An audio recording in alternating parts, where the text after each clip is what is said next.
Welcome to Homicide Life on the Set, a podcast about the Emmy Award-winning television show Homicide Life on the Street, with myself, Chris Carr, and Susan Ingram.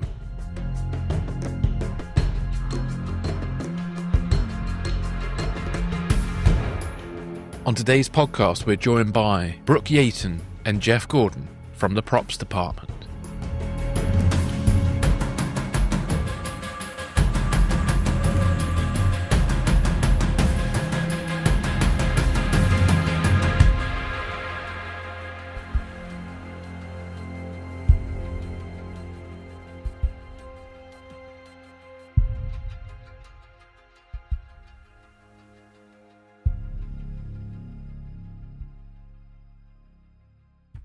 Hello, everybody, and welcome to our latest episode. On today's episode, we're joined by Brook and Jeff from the Props Department, and it's a really, really interesting and fun conversation. Now, before we get into it, Susan, how are you? Yeah, hi. Really, really good. This was I keep saying that, but this was a really fun interview. Yeah, it was. I kept saying throughout the year, the years now, that we needed to get Brook and Jeff on, and that's Brook Yeaton and Jeff Gordon. And we were talking earlier, I think it's especially informative for the layperson because I think people could understand when you say what set dressing is, but when you say props department or property department, I think it's not really clear what that means. So I think people will enjoy finding out what that means from these two guys. And I did want to mention that as many of the departments we have interviewed it wasn't just Brook and Jeff over the years of the show. R. Vincent Smith, Mike Sabo, Lori Walker, Steve Walker, Lester Poser, Tom Scruggs, Tim Smith. All these people were property masters, assistant property masters, first season, succeeding seasons. But Jeff and Brook laid down the most episodes at 113 for Jeff and 91 episodes for Brook. Yeah. And they both joined in season 2, so they weren't there for season 1. But as you'll find out, Jeff claims that he was on set the entire time from the time he was on the show, so he saw everything. Yes, all those, many episodes, and they joined right after Serial Mom as well. That's when I came on the show as well from a John Waters film over. And as I have said before, great origin stories. I love to hear how they got into the business and how much they love it. And specifically, once again, how much this show in particular meant to their careers and also how much they still hold it dearly after 30 plus additional years in the business. Indeed. Well, before we get into the episode, we want to say a big thank you to Becky, who bought us a coffee on buymeacoffee.com. So thank you very much, Becky, for doing that. It's very kind of you. And if anybody else would like to buy us a coffee, just go to buymeacoffee.com/homicide POQ. Again, I have no idea why it's homicide POQ, and we're not able to change it. So apologies about that. There's a weirdo thing going on there, but there we go. But the link is in the show notes, so don't worry about having to remember POQ. I love that because it's like the mystery of the murder board on Homicide. It's like, where is it? Why did that happen that way? What's happening? And I did want to mention also, we got an email from some company, I don't know who it was, who threw out a factoid at us that we are now in the top 1% of podcasts because we passed 20 episodes. Yay. That's good. Yay. Because most podcasts don't last that long. Well, pod fade they call it, where podcasts sort of die after all the enthusiasm at the beginning, and then suddenly people realize this is actually quite hard work. They stop. It is a lot of hard work. It is a lot of hard work if you're going to do a good job at what you're doing. And also wanted to mention that this is our February episode, but March will be the end of our second season. Yeah. We started, I think I looked it up accidentally looking at pictures today. March 7th, I believe, was our drop. Oh, wow. On our first season. So our March episode will be the end of 2 years and really, really, really, really enjoying what we're doing. And thanks to everyone who has been with us and all of our listeners. Yes, thank you. Thank you. Yeah, been really enjoying the interaction of everybody. We get a lot of nice messages and emails, and it's just been nice to sort of find so many people who are either connected to the show or who have been sort of lifelong fans of the show, and they are sharing kind of their stories about how it's sort of affected their lives, mainly in positive ways. So it's been wonderful. And fear not, there is a season 3 coming. So we are working on that. We're already recording some interviews, I think, for season 3. Yes. And we'll be taking a production break over April and then return in May like last time, just to give us all a bit of a breather, and then we'll continue on. Yep. Without further ado, let's go into our interview with Brooke and Jeff. I hope you enjoy that, and we'll catch you on the other side.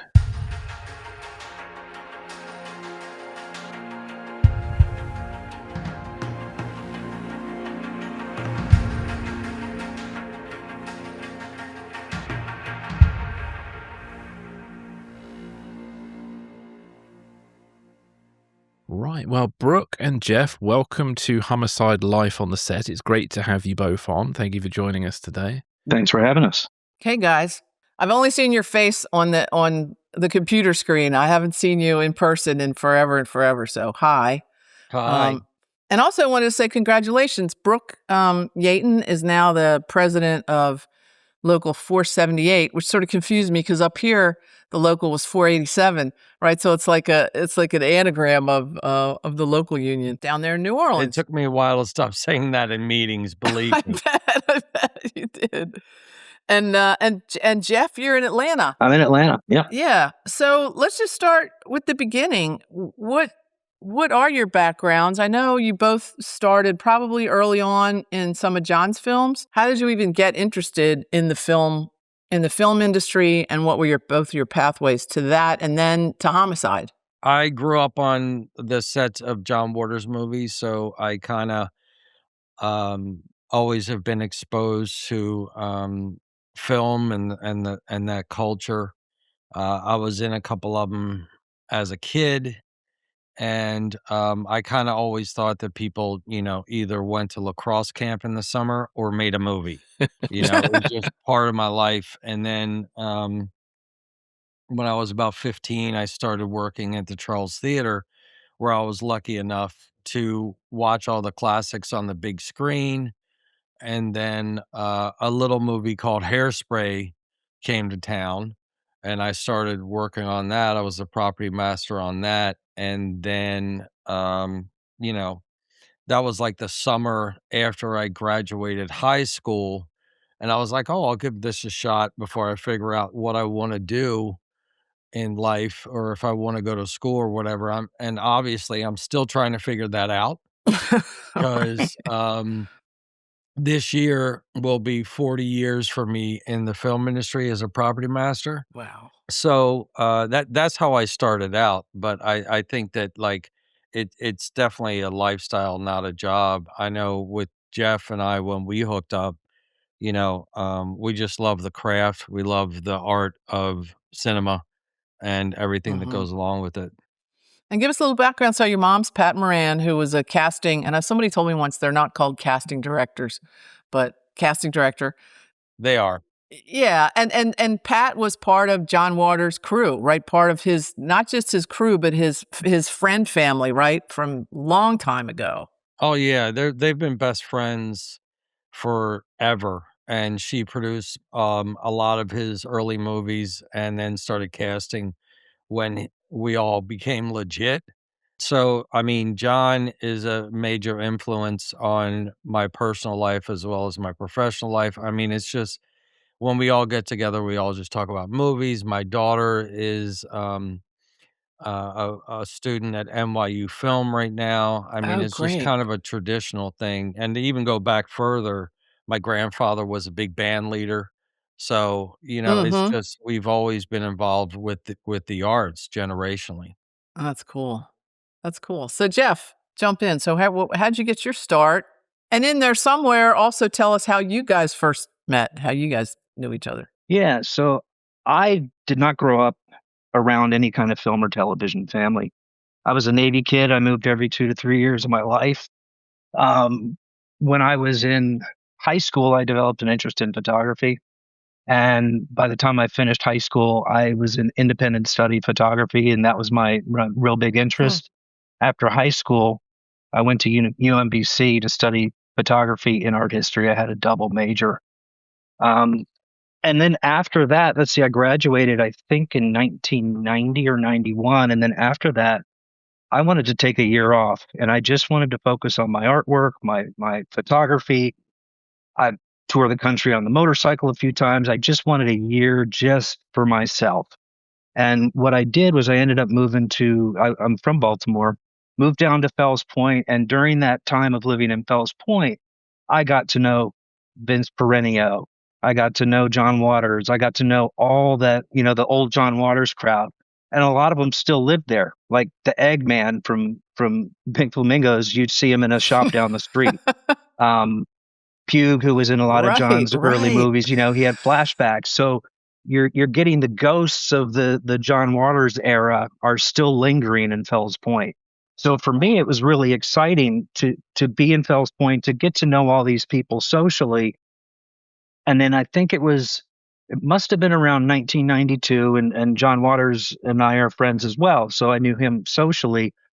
He invited me over to his house one day he wanted me to read Serial Mom. And so I laid on his couch and I read Serial Mom, and I said, wow, I'd really like to work in the movies, John. If this thing ever gets going, I would love to be, a part of it somehow, some way. And he says, oh, well, I don't do any of the hiring. I just do the writing. You have to talk to Vince. And I knew Vince, as I said, socially already. So I wrote Vince a proper letter. And I said, Vince, I'm interested in working in the art department. Blah, blah, blah, blah, blah. He invited me to brunch one day with Dolores Deluxe and another couple friend, Bob and Judith Pringle. And we went to the Admiral's Cup for brunch. And now, meanwhile, I'm working at the coffee shop, the Daily Grind. I'm making $130 a week, right? And they're ordering mimosas and eggs Florentine and Benedict and all this high expensive shit. And I'm just worried about money. So I just ordered the basic, 2-egg breakfast. And after this meal, the bill arrived, and Dolores looked at it and said, oh, let's just split it 5 ways. Well, that's a lot of fucking money. And I wasn't drinking. I was drinking water. And so we left You got the cheapest thing on the menu, right? I got the cheapest thing on the menu. And then here we are leaving, and we haven't even talked about my desire to be in the film business. Like, God damn it. Oh, no. Well, we walk outside, and Vince says, so I understand you want to be in the film business. I said, I do. I'm really interested. I don't know where I want to be, but I think art department is a definite contender for me. And he said, well, where do you live? And I said, right down the street. And I lived above the Daily Grind. He said, let's go to your house. So he walks up into my house, into my apartment. Interesting. And he said, he looks around and he goes, you got it. And I said, I got what? He says, you got an eye. You got a good eye. And I said, well, thank you. And he said, look, when John's movie comes around, I'll give you a call. And Brooke and I met at a gallery. I don't know if you remember this, but John and I were at an opening on Charles Street, and Brooke, you were there with Tracy. I can't remember what year it was. And I had known about Brooke from this old punk rock club we used to go to in the 80s in Baltimore, the Loft. And that's where a lot of the people that worked on Homicide and John's movies were also a part of that punk rock scene. So we were in the same galaxy, but we traveled in different orbits. Like, we knew a lot of the same people. Brooke knew my wife long before I knew my wife. They grew up together. So we had this long history with one another, but we didn't start working together until Serial Mom. That was my first entree into the film business, was Serial Mom. And then right after that, we went over to season 2 of Homicide. Neither Brooke nor myself did season 1 of Homicide. Yeah, me either. I did the same thing. Yeah, during season 1 of Homicide, I was living across the street, working at the Daily Grind coffee shop. So I got to know all those cast members, because they'd come in every day and get coffee. So you'd see Yaphet come in, you'd see Andre, you'd see Richard and Ned. I mean, everybody came in. The crew came in. It was like the social hub of Baltimore. It truly, truly, truly was. I attribute the daily grind and my time there to being some of the greatest times of my life, just because of the creative energy that existed on that block. Not just Homicide. I mean, Barry Levinson. Remember when we weren't shooting there? We would call it the 223 Club because we were Yeah. all collecting unemployment. Unemployment, yes. And at the $223. time, yeah, that's right. At the time, unemployment was $223 a week. So after we wrapped, I got embroidered patches made, That's and funny. it was the 223 Club. That's great. And yeah, That's great. That's where we all were after we wrapped. We were all on the unemployment line. yeah. But it was the energy there in Phillips. I remember the first time Richard Belzer came into the Daily Grind, and I knew who he was. I hadn't spoken to him, but I was familiar with him, and I had a camera with me behind, and I was just, like, messing with my camera settings, and Belzer comes up, and he goes, "Oh, no pictures, please, no pictures, please." And I looked at him dead in the eyes, and I said, "Oh, please, don't flatter yourself." That was the first thing I ever said to Belzer. He probably loved you for saying that. But that's how I got there. I got there through my friendship with John and writing a letter to Vince and expressing my interest, and that's how I entered the business. Yeah, I started sweeping floors Props and sets. at Props and Sets for Vince Perenio. I mean, Vince Perenio, yeah. I started sweeping floors there when I was 18, which actually led me to Hairspray, which led me to Serial Mom, which led me to meeting Jeff, and then doing Homicide. Jeff said that we were in two different, same world, but two different spheres, Mhm. and I think there was a reason. I think there was a reason for that. But as soon as we met each other, we became very, very, and remain today very close friends. And we just had a great time doing what we do. And what were you guys both? What were your titles on Serial Mom? What prop master, set dresser, Jeff? What were you guys? I was the prop master, and Jeff, you were the assistant prop master, or Well, so season 2 when we came on, Brooke was the prop master. Vince Smith, No, we also on called him Serial Boom. Mom. Oh, On Serial Serial Mom, Mom, yeah. when you started, what was it?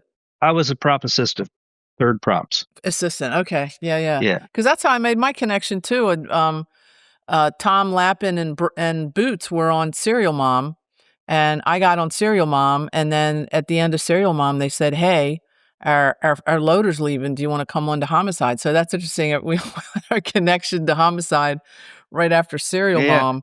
And it didn't feel like we all just shifted straight over, didn't it? Yes.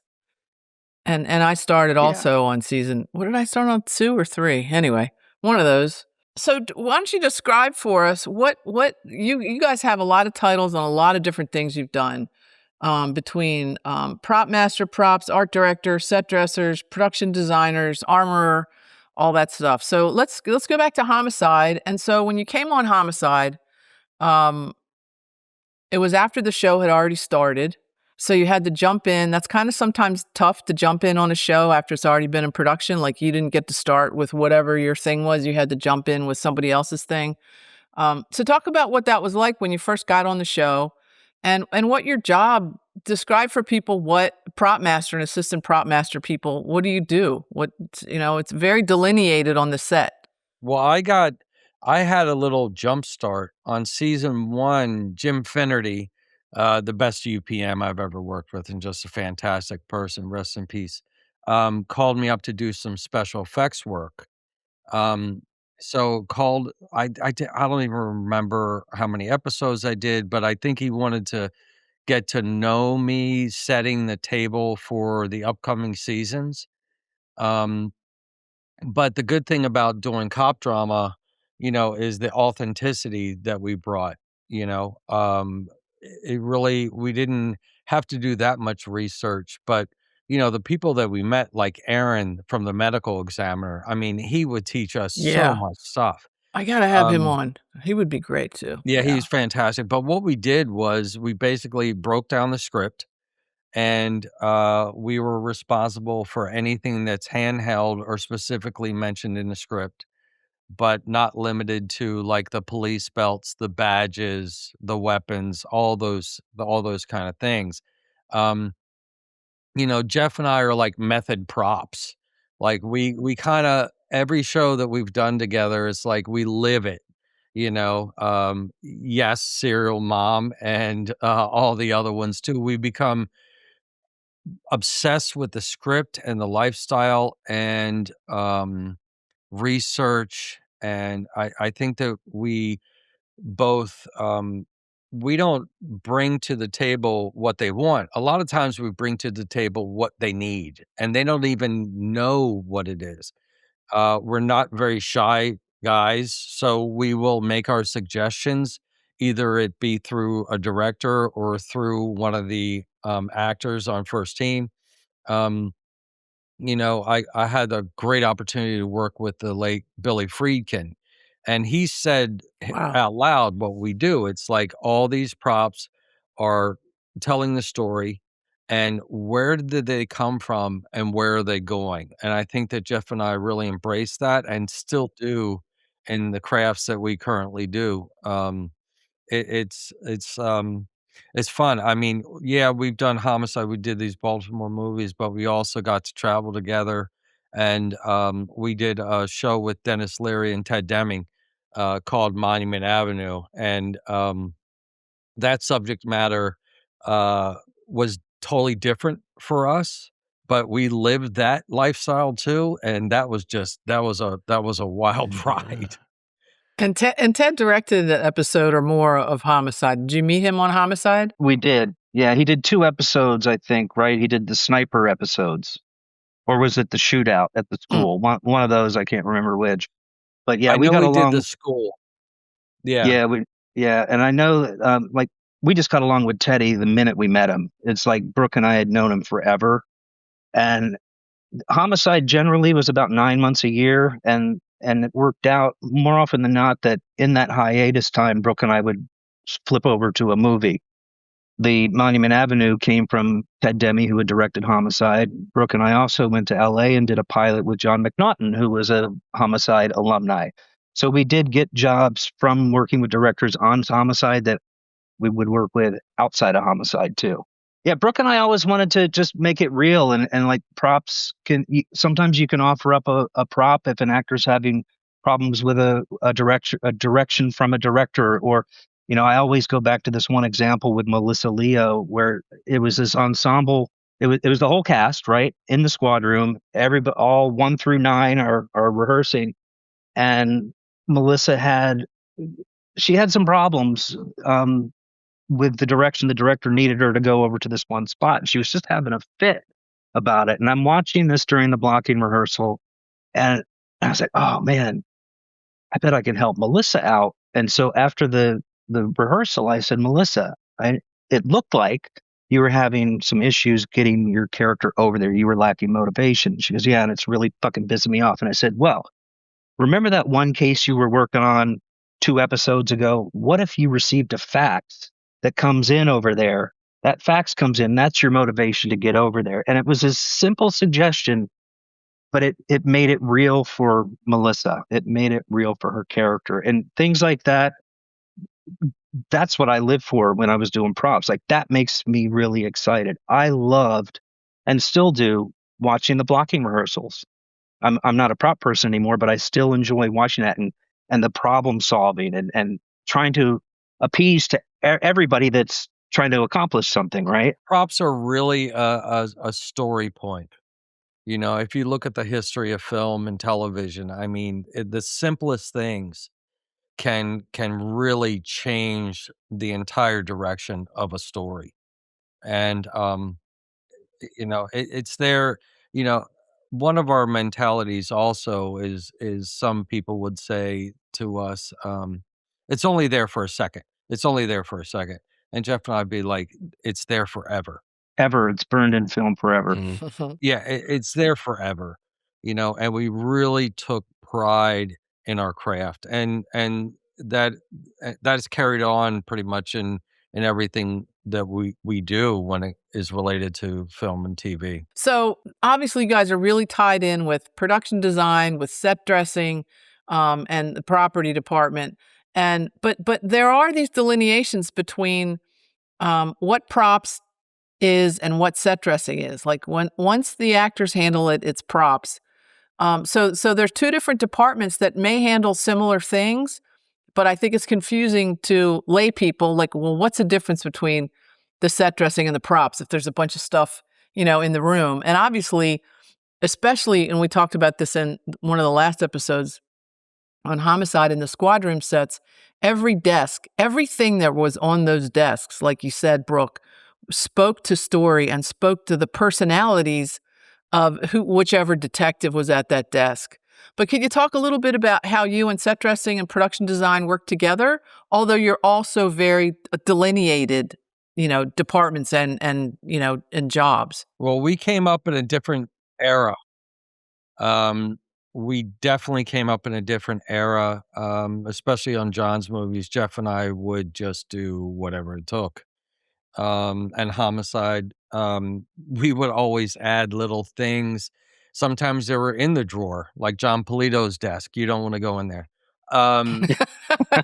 Like we would just add things, and keep putting stuff on the desks and taking things away from them as those characters developed. But we would always jump in to do whatever it kind of took to do.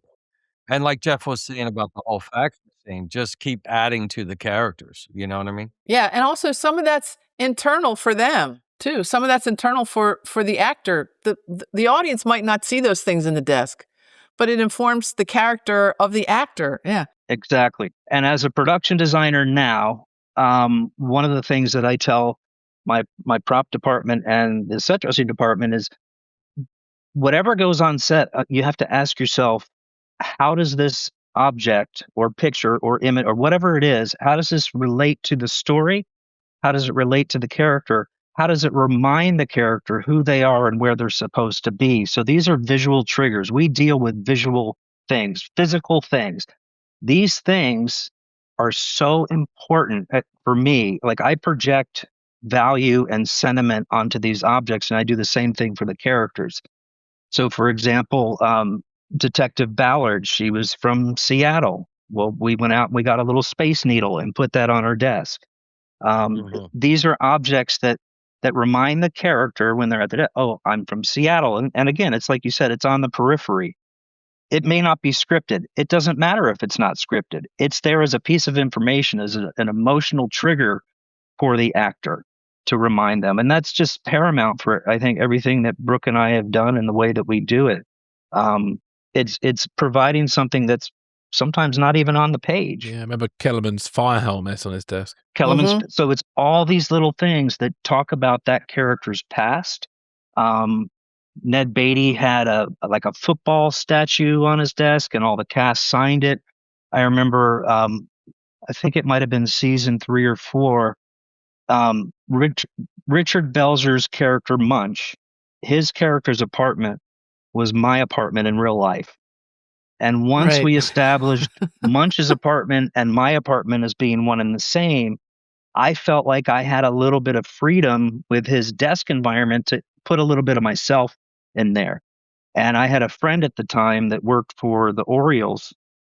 And I thought, wouldn't it be cool if I could get a signed photograph of Cal Ripken to Detective Munch and tie in this fictitious Baltimore character with a real Baltimore thing. And so little things like that, for me, I think elevate what we did. It was, nobody asked us for that, but it tells a bigger story. It makes that character that much more real when he's tied into a real local person, right? Yeah, absolutely. And speaking of all those guys, it's a gigantic ensemble cast. I'm sure you walked on the set knowing, obviously, a lot of the crew, because they were mostly from Baltimore and you'd known them from other productions. But talk about your first memories of being on the set and your first encounters. Now, you might have had first encounters with some of the actors, like you said, Jeff, working at the Daily Grind. But what was it like coming onto the show? And what were some of those first impressions of being in the squad room and working with the ensemble cast and these amazing directors who mostly were feature film directors, that just like this cavalcade of talent? And obviously also, at the top, having Tom Fontana and Jim Finnerty at the top really is amazing creative leaders, not just not just watching the clock leaders, but creative leaders too, both of them. So what was that like for you both? I was like a kid in a candy store. I mean, I wanted to be a sponge.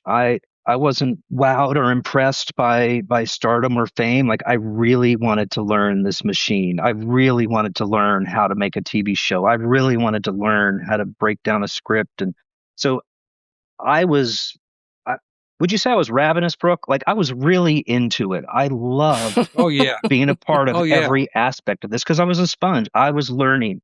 And for me, Homicide was the best training ground anybody could ever have if they want to get into, the film or television business. And like you say, Sue, having these directors in the sort of heyday of independent films, right? And up until then, television was the redheaded stepchildren. But now here we're doing Homicide, which has writing unlike anything you see on TV. We're getting incredible directors from the features world. So it really sort of flipped that whole game on its head. And I remember working with these directors like Kathy Bates came in direct, and I think it was her first time to direct. And I remember like we were shooting with her, and she came to me and she said, "Hey Jeff, how would you normally do this scene?" I'm like, "You're asking me question?" Like in my mind, I'm like, Kathy Bates is asking me how to do this. She was a peer. We were looking at each other eye to eye on the same playing field, and that was something that was really great about Homicide across the entire season. Finnerty would not allow that kind of arrogance and assholery, or what you know what I'm trying to say, Brooke? Like he would not allow Oh yeah. an actor who was a fucking arrogant piece of shit to step foot on the set and treat his crew with disrespect. Not at all. I remember Kathy Bates also. She would direct with a box of Triscuits under her arm. She was just awesome. You remember, right, Jeff? Yeah. Um, but the camera department too. I mean, we all knew that we were making something special. And it's great to work on a show and then really want to be off by 10 o'clock on Friday so we could all go across the street and watch the show together. I mean, those moments were great. As far as coming up and the homicide machine, if you will, coming from an independent background, like I said, the John Waters thing, this was like going to crew college. Finnerty made us all legit. Um, those people who we worked with, we did other feature films with, we stayed in touch with each other. We'd hang out on the weekends. There's the word family that is thrown around way too much in this industry, especially as a union leader. But I'm telling you, that really was family. I loved going there, and it was that set that you wanted to wake up and see everyone. You know what I mean? Um, Andre Brower, just watching Andre I and get being a part of chills. that, you knew that you were part of the special something special when he went in that box and did his interrogations. I mean, I think we all knew that it was incredible. And, with the handheld motion around the tables and everything that we were doing, I mean, it was groundbreaking. I remember when other shows started copying us and getting better ratings than us, we were not happy as a collective. I mean, we were all pretty pissed off about that. Um, it was a fantastic, magical time in my life, and also a magical time as in my profession. It just is something that's very near and dear to my heart. And still is today, Brooke. Yeah. It Hmm. is, I got to work in my hometown. I was Yeah. living in LA at the time. But I came home and I got to work with my family, literally my bloodline. My sister came up in the office. She's now an executive producer. As you said before, my mother was a casting director on it. I got to meet people who I consider family, and that's Jeff. We both know it. Um, I don't know. It was awesome. but it takes time for, you to distance yourself a little bit to realize how good things were back at the time. But that, um, continues with me now. Like, I never take for granted when I step on set. I never, it was just a total life-changing experience, and our age was like, right out of college age. I mean, we were kids, and like Jeff said earlier, we were sponges. I mean, it was just absolutely fantastic. I got a chance to work with Michael Zimmerman, who was actually head of NBC at the time, and I worked with him as a director on NCIS, and he turned to me and said, I saved that show." And I was like, "What do you mean?" He goes, "They wanted to cancel it, and I saved it." And I did research, and he did. And that was such a small world. And the next day, I moved his chair, and I said, "Well, 30 years later, I'm still moving your goddamn chair." Um, so uh, it was great. I remember the scene where it was the funeral scene where Andre came out the front steps with the white gloves. It was so moving, and some of the scripts that Yash wrote, you would cry when you read them, you would cry when you shot them, and you would cry when you watched them. Now that's that ride that everyone wants in when you watch anything. You wanna be taken away. It was such a good, deep show, you know what I And mean? we always knew a Yash script too. When you read it, like it We had did, Yash written all over it. and we always knew when he was starting trouble too. We hung out hard. Yeah, when he did this in the bar, that Yeah. was the code for I'm gonna start some shit and have my back. And of course, Jeff and I were always in the bar. I would say at that time on Homicide, how do I say this without being an asshole? We fucking owned that town. We owned Fells Point. I mean, there was so much cinematic immunity for us. I mean, golf carts, at 2 a.m. cruising all over, Yeah. jumping curbs, and like God. we were Golf so carts. chaotic and reckless. Brooke, I remember one time at lunch, you had to go home and let your dog out at lunch, and he got Brooke put his blue bubble light on top of his Bronco or Bronco. Billy's a Bronco, right? Or Blazer. Bronco. Bronco. The iconic Bronco. Anyway, he puts his blue light on the top, and he speeds O'Donnell Street with the blue lights flash, and he gets pulled over by a cop for speeding. And so just before, and correct me if I'm wrong, Brooke, but as the cop's walking to Brooke's car, he makes sure he's got his homicide script in full view in the seat. And so the cop sees that script, looks at Brooke, and then looks at the light and says, "Take the light down, slow down." Did I get that right, Brooke? Yeah, he said, "You're lucky I like that show. Don't let me see it Yeah. again." He approached me and he said, "What are you doing?" I was like, "Well, I gotta go home. I gotta go home and let my dog out." And I'm crew on Homicide. Yeah, that's what we did. And also, little things like you can't really teach in film school, like how to open the back seat of a police car when a director's getting arrested. When Which director was that? I don't know if I should say. We could, Oh, tell us. We can bleep it out. well, at least tell us why 'Cause this they is got edited. arrested. Yeah. Just little oh god, just little things like that. It was such a good time. It was like a film frat house. It was. I think that, shooting, having scored, the empty rec pier as offices and as our main sets was like was a coup for the show, because anywhere else you wouldn't have had that. I mean, you had basically, if you've ever been on a real backlot, right? You had New York Street. You were working on New York Street, but it was a real street, right? It was a real Baltimore street. It wasn't a backdrop. With real Baltimore people like Bicycle Bruce. Yes. Let's not forget Yes. Bicycle Bruce. And now all the real people that your mom, Yeah. your people that your mom brought in as Baltimore casting too. Oh yeah. Yeah, you can't duplicate the Baltimore look. And now that pier's a bougie ass hotel, which I had to stay in it. I had to stay in it. You could afford to stay in it?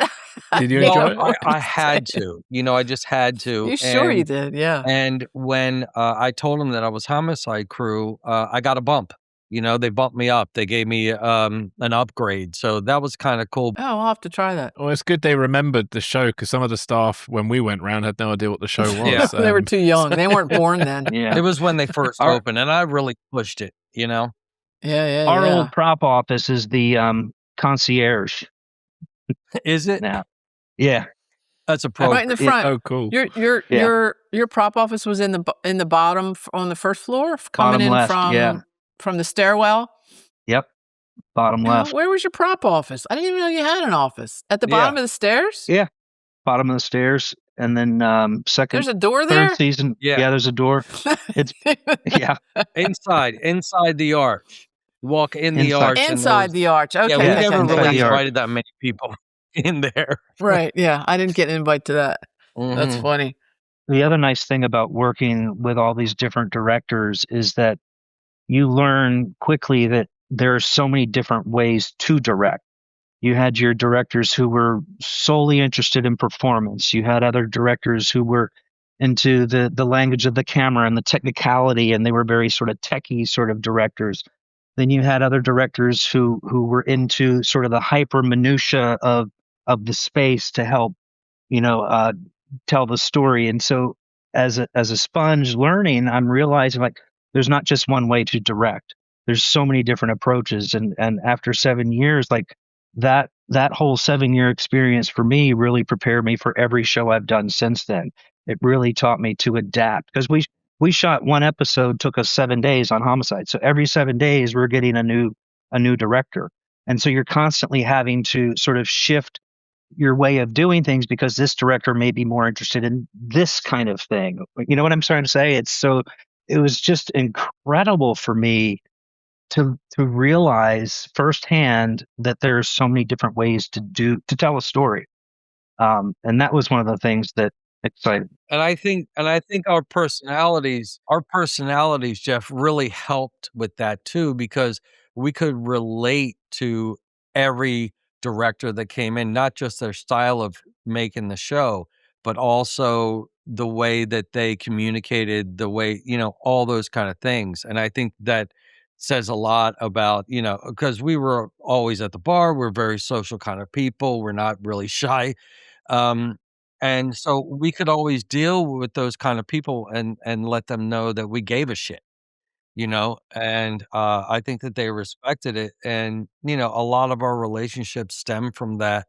And like I said before, I've run into a lot of those directors. I just did a show with the director. I forget his last name, Tim. I just did a movie here with him as Armorer and the prop master, and he remembered it. But I think that's why I got the job, because he was a New York guy and it was just like, oh, yeah, I haven't seen you in 20 years. It's like, yeah, I'll move your chair too. It's what I do, Cool. Going back to an earlier question you had about what our roles were and how we sort of settled in. So Brooke was a prop master. I was the third props. We had R. Vincent Smith was the assistant prop master. Season 3, I moved up to assistant prop master, and then we brought in Lester was our third. So after season 3, I was second, but I loved being on set. I pretty much ran the set. Brooke did all the prep. He did all the meetings with the incoming directors. He did all that prep work. I did the set stuff. And then Vince or whoever else was, shopping and doing pickups and returns and things like that. But I was on set all the time throughout the entire run. In fact, I was like the Cal Ripken of Homicide. I never missed a day. So you didn't, yeah. You were there for all 100. It's true. Yeah. Well, all the true. episodes after season 1, right? Yes. Brooke, what went into prep? Can you talk to us a bit about that process? Because obviously there's overlapping productions and stuff, so you only have so much time to sort of prep a script. How much notice did you get before you shot it? God, it's so long ago. I've done a lot of TV since, but I would say 7 days. Yeah, 7 days, and read the script, break down the script, get the ordering together, meet the director, of course. When we had new characters come in, do the fitting for them with their personal effects or their police belts or whatever it may be, and stay under budget. You know, that's a Jim Friendly quote. And then when we had big things come up, have meeting with Jimmy or whoever it may be, and Like the discuss Kevorkian the Death all. Machine. Like that was a Yeah, big one. The yeah, Kevorkian Death Machine with Wilford Brimley. Like that was one yeah. of the bigger things we had to fabricate, I think. But we added, because we are method, we added a nurse call button so you could actually do it yourself, unassisted suicide, just in case they wanted it, because it was A like, nurse oh call yeah, this button, is meaning a button they could push to do it themselves. yes. Right. Exactly. Back to being method. But yeah, just to like, how can we improve the Kevorkian machine? It was like, oh yeah, let's throw a button on it, People may come back to you now that those things are becoming illegal in some states. People may come back to your design. I Mhm. love the fact that we killed the oatmeal man. Remember, Jeff? We were I talking know. about I Wilford do. Brimley was the oatmeal man back We then. killed the Yeah. Oatmeal Man. But that's the other thing too, is like with the crime scenes, like I would say that's where our show really shined, and our department, the prop department. We had the homicide hit squad is what we called it. And so when we'd get the actor, the corpse on the ground, we'd lay out the blood, then we'd bring in the hit squad, and that was hair and makeup. It was wardrobe, and it was props. We were the hit squad. So Right. we They were talked about able. that. We talked to them. Did you? Yeah. We were the hit squad, Yeah. and we got crime scenes down pat. We had Gary Diodario there as a tech advisor. We had Aaron Hearn from the medical examiner's office. And we, as the hit squad, would all be down there laying in the blood, and we'd get it to the point where we'd look up at Diodario or Hearn, and they'd say, "That's real." Then we knew we got it. Still love doing them. Yeah, but we became it was like breathing for us. Like you didn't even have to think about how we were going to put the crime scene together. I mean, from laying the police line out, setting the perimeter, putting all the squad cars in position, putting the plates on the cars, outfitting all the uniformed officers, outfitting the paramedics, the ME, like it was a fucking huge thing, and we did it like clockwork. I don't even think we had to talk to each other. We just fell into such a rhythm that it truly was like breathing. And it was so exciting to, pull up on some, big crowded street on a Friday night, and we've got our movie lights, and Brooke and I are wetting down the road with the fire hose. Mhm. It made you feel like you were Right, the really making fire something hose. special. It was fucking awesome. Yeah. And you got all the spectators there, and it was magic.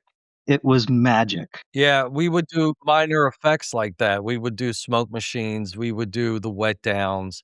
It was a different time. But Yeah. Jeff and I also really liked the photographer Ouija. Back to our Mhm. research. Sure. Wow, I yeah. still do. I still can look at his That's great photographs stuff. over and over. I remember one time where we killed Steve Buscemi, and the Yeah. script was that he got shot in the head and fell upside down. We bloodied the fuck out of these steps. Yeah, we bloodied and NBC's reaction was that it looked too real. Yeah, we got in trouble. Really But they aired it. interesting. But it Right. looked too real, and Hmm. my reaction was, "Okay, then write in the script that it looks fake, and we'll do that." But this is, and Aaron from the medical examiner, like you said, will come to set and be like, "Oh yeah. Oh yeah, that's I've seen that before." I've seen that before, but I remember killing. And it was great to have. It was Yeah. great also, in addition to Gary, but to have Aaron, to have a real person from the Emmy, a real Emmy person there playing an Emmy Yeah. person, Mhm. and have him on the set all the time. I mean, that kind of stuff had to make it just Great really casting. more exciting and realistic for you Yeah. And when guys. we had press scenes, we would hire the press. Oh, So they sure. would bring their equipment, Yep. and it was fantastic. You know, the community of Baltimore, when we did a fire scene, the real fire department would show up with real MEs, you know, real police. Yeah, shout out to Pete O'Neill, the videographer who came from whichever station he was in at the time. But yeah, I knew Pete too. Cornbread. And he would come in. Cornbread. Come in. Yeah. I want to say also second or third season, we were shooting in the real medical examiner's office. This is before we built the set. And our prop truck was on the, parked along, all the working trucks were parked outside the medical examiner's office, and we were shooting in the real morgue. And I remember craft services being set up in the hallway outside the cutting room, and we had this big, huge scene with all our fake dead bodies. And Jean, who was shooting this particular episode handheld, and this was a 360 seeing the world kind of a shot. And I remember watching the scene. We thought we were out of view of Jean, and then I saw his eye come off, his left eye opened up off the eyepiece, and he started looking towards me. I was like, he's gonna whip pan. Like, shit, we gotta get out of here. And one of the real MEs was there. He opens up a door. He says, "Get in here." Me and Beebe and Fletch went into this room, and it was the ice box, and there was a real naked man who was just riddled with bullets head to toe. There was a Sid's baby there, and then there was an elderly woman, all deceased, and we're standing in this fucking cooler for 3 to 4 minutes. It was a long scene, and then finally we got out.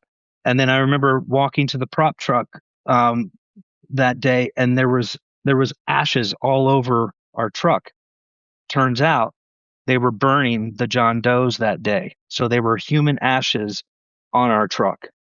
After that season, we built our own morgue set, and it became one of our regular. Yes, we did. Don't blame you. I remember the smell of shooting there, and it also was we would horrible. we would shoot in shock Formaldehyde. trauma as the entrance Yep. to, and we would have to clear the hallways for shock trauma victims coming in.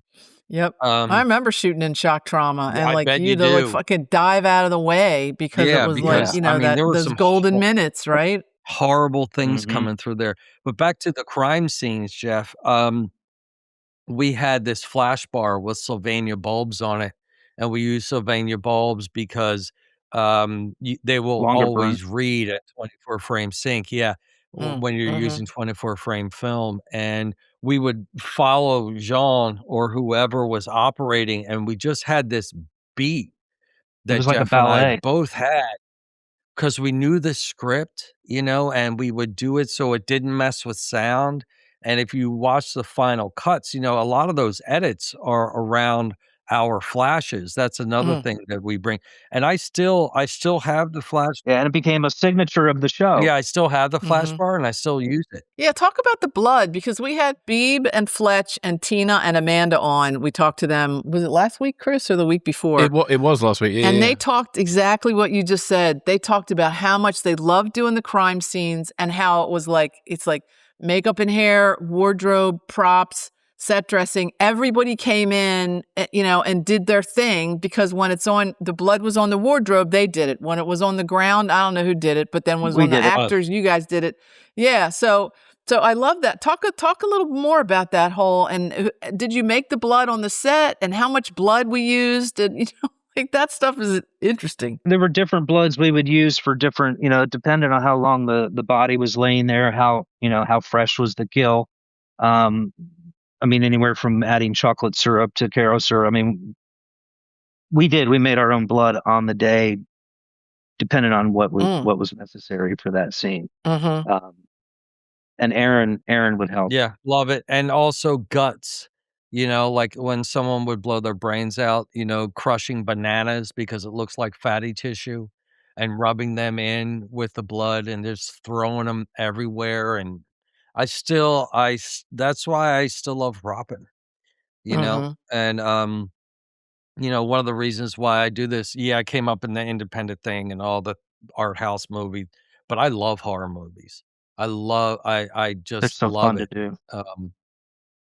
is so fun to do, but anything with vampire or night in the title, I kind of want to stay away with because it is all nights, It's and all nights. if it was easy, everyone would do it, and it ain't. Yeah, and you took pains to get. I know Beeb talked about, there wasn't anything random about what you did. They took pains and you guys took pains. Like the blood splatter is going to be logical for what the blood splatter would be for that homicide. And were those things that, would you ask Gary, or did you have? I mean, obviously you had the Ouija photos. You look at the script and see like, well, which direction did they get shot from? Can you talk a little bit about that? Because there really was a lot of thought. It wasn't just splattering blood wherever. It was really trying to make it, like you said, NBC complaining it looked too real. Back to method. Yeah, it was method, and it was looking at, back then we didn't have computers. You're going to the morgue. I remember Aaron showing me lots of crime scene photos. Gary Dario had shown me crime scene photos. What was that like for you? Because obviously you guys are not police officers or anything. I mean, seeing real crime scene photos. I mean, I've seen black and white ones from the past, so it could have divorced you a bit from reality. But seeing a more contemporary one, what's that like? Well, you should. I mean, first off, growing up in Baltimore City, you run across it. They say that you can become desensitized from it as a viewer. Imagine how Jeff and I feel right now. But our crime scene photos that we would take, I remember we had, there was a serial killer in Baltimore that was scripted for the show. And I believe they were killing nuns. So Jeff and I got our friend, Liz, remember Jeff? Got our friend, threw her in a dumpster and just took photos of her. Yeah, we threw her in a dumpster and took photos of her. But I would go to East Point Mall to get these photos developed. And like the first couple times was like, I just have to be like, look, this is all fake. This is a TV show, because they were real looking. They were real. Was it Liz Weber? Was it Liz Weber? Not Liz Weber. It was Liz Lipinski. Oh, okay. She lived in Fells Point. She was just a friend. Okay. Yeah. Was that the White Gloves killer? Yes. Yeah. I took pictures of every single crime scene, whether I knew we were going to need them or not. We were using Polaroids back then, but I always had a 35 millimeter camera with me. So I think it's safe to say I took probably 80 or 90% of all the photographs that were seen on that show, just because I always had a camera. And then 3 episodes later, it might recall that. I was like, oh, I got these pictures, so I'll do that. And so I was sort of the default picture taker on that show. And we would always get them. We would always get them processed. And back to that whole, us adding a little extra layer if they weren't scripted or whatever, and we had the lead detective at their desk, we would put a couple of those photos there and things like that to give them, so it looked like an active case. And that's realism. That's the way that it was done back then. I also loved when there'd be a scene where maybe a witness would be looking through mugshots, and they do an over the shoulder of the person looking at the mugshots. Always with like the crew.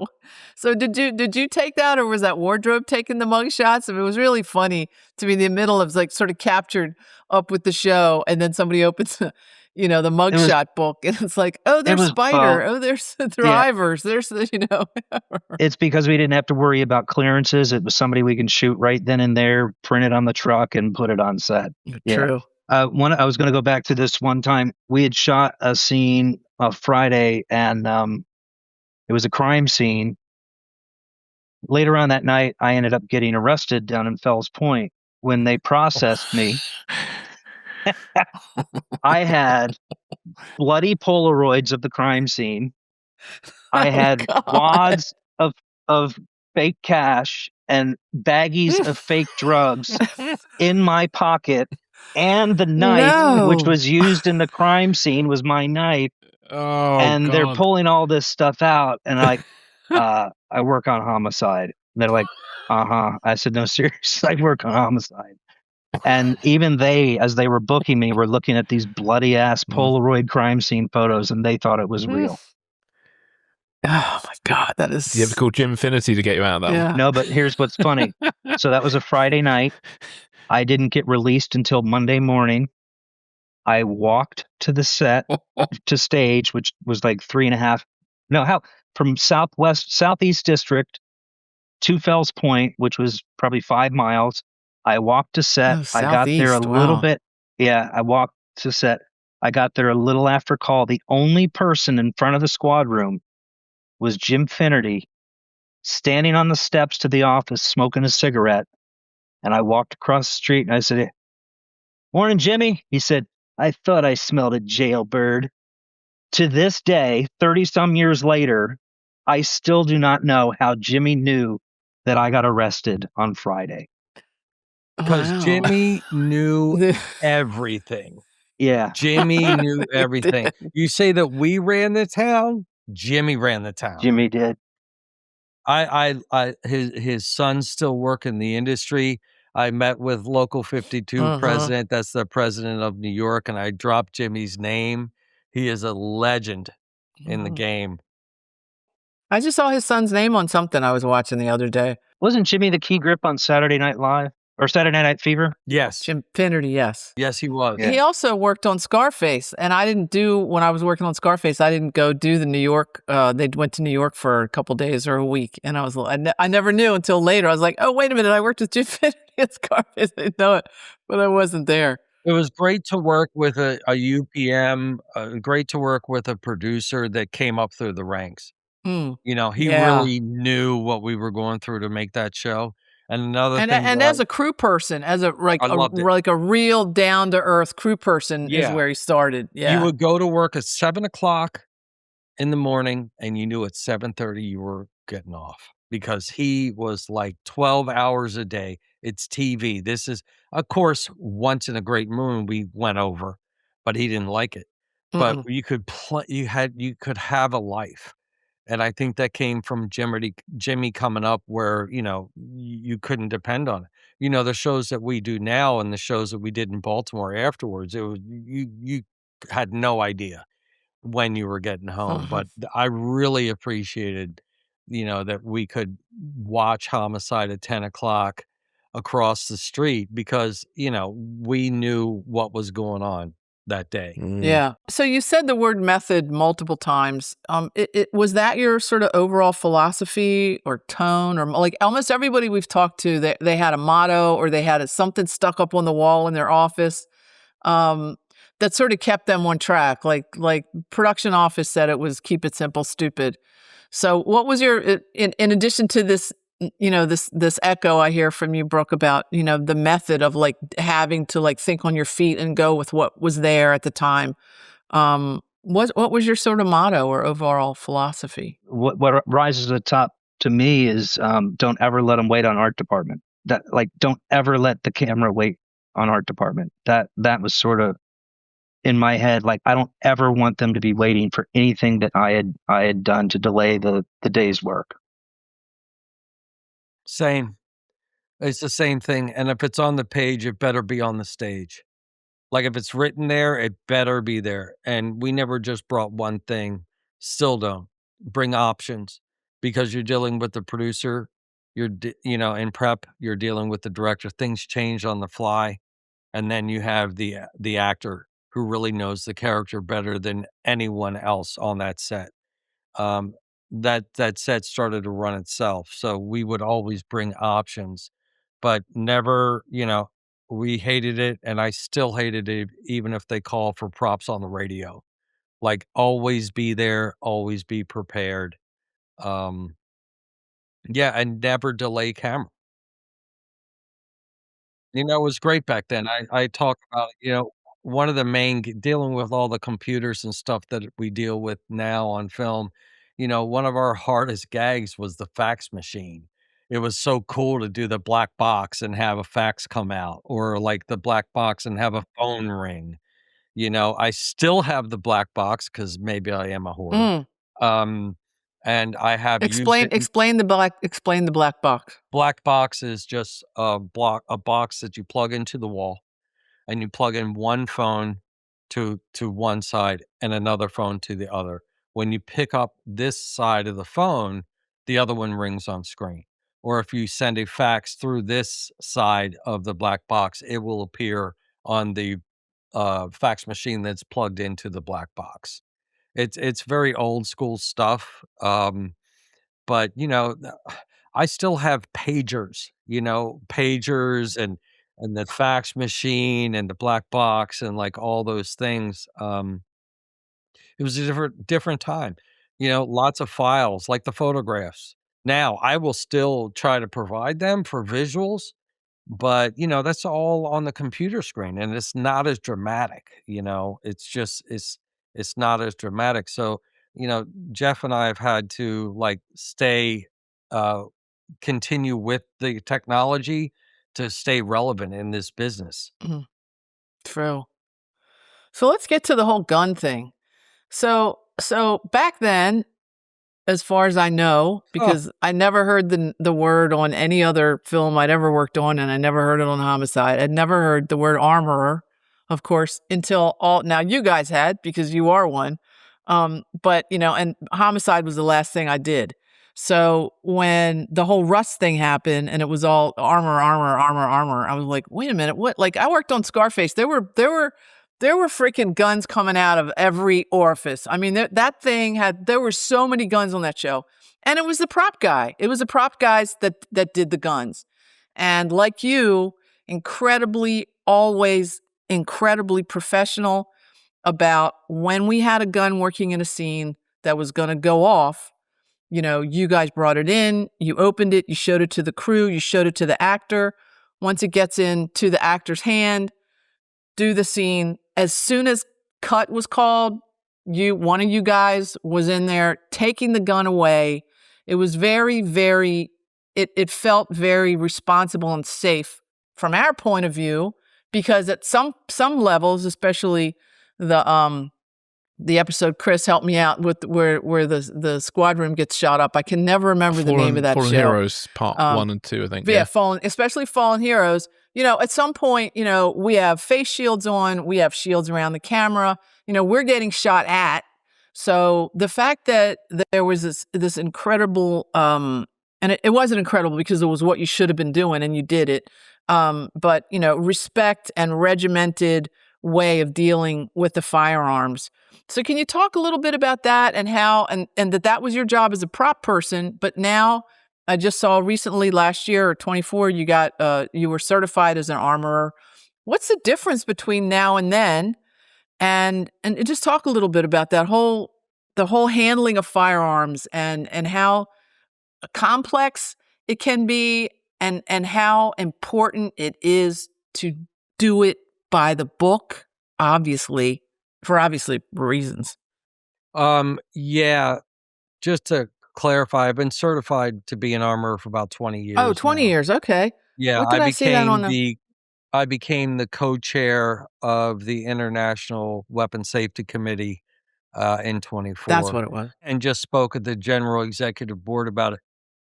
What's happened is, because of the current climate of production and the way that they want everything done so fast, that a lot of safety protocols have fallen to the wayside.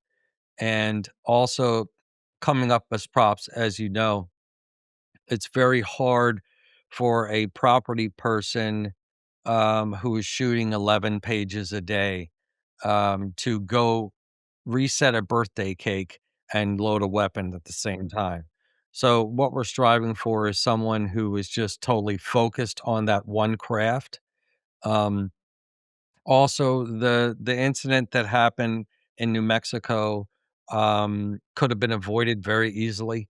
Um, it was there were a lot of factors there, I should say, and just leave it at that, that could have been avoided.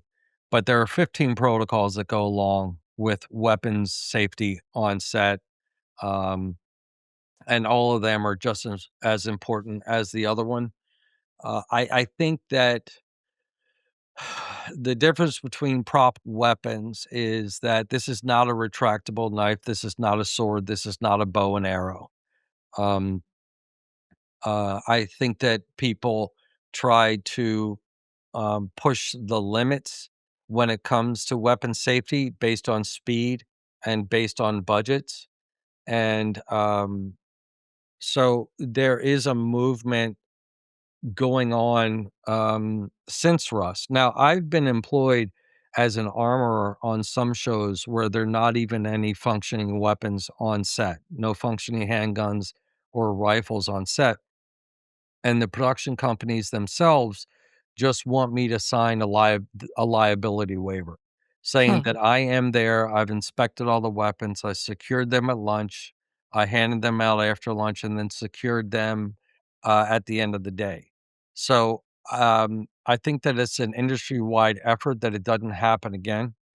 One of the things that I say, since I have done this for so long, is that the ebb and flow of safety when it comes to weapons does happen in our industry. We all remember the incident on the Crow with Brandon Lee, and then before that, other incidents that occurred. So while we're riding this wave of weapon safety, I think it's time for us to make a move. Um, on the producer side to actually recognize this as a craft and realize that we've been firing weapons for over 120 years in the film industry. The Great Train Robbery, which goes down as one of the first shows in American history, was a Western. And in Westerns, the main prop were guns, they were blanks. Um, on Scarface and things like that, that have coming up, you know, this has the everything that led up to Rust is that's just where we are now. That's the history of handguns and rifles there. Now on Homicide, there the protocols were the same, but these are protocols that were just common sense. That Jeff and I knew to do it. The acquiring of weapons has certainly changed. It's not as easy to get handguns anymore for films. One of the things that's occurring nationwide is a lot of studios don't allow blank firing weapons on sets anymore, like in Los Angeles as a jurisdiction. And it's trying to trickle over to my jurisdiction here, as well as other jurisdictions in the United States. So what we are trying to do as the committee is trying to save our craft.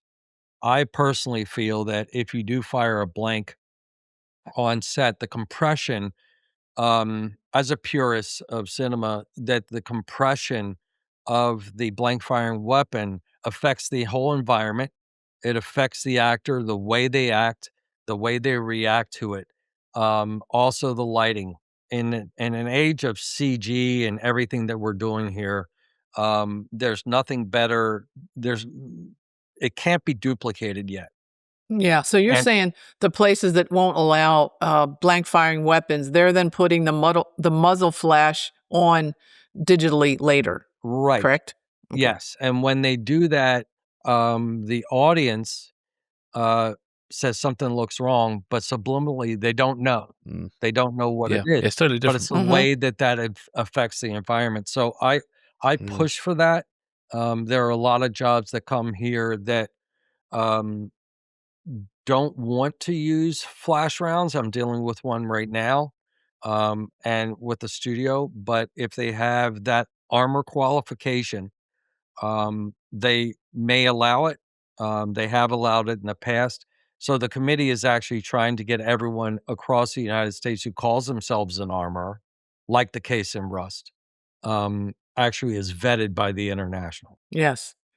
Yeah, that was like you said on so many different levels. When I heard the story from that set was like, how did that any of that trail ever My happen? It's phone, just really, yeah, amazing. Mm. it shouldn't have.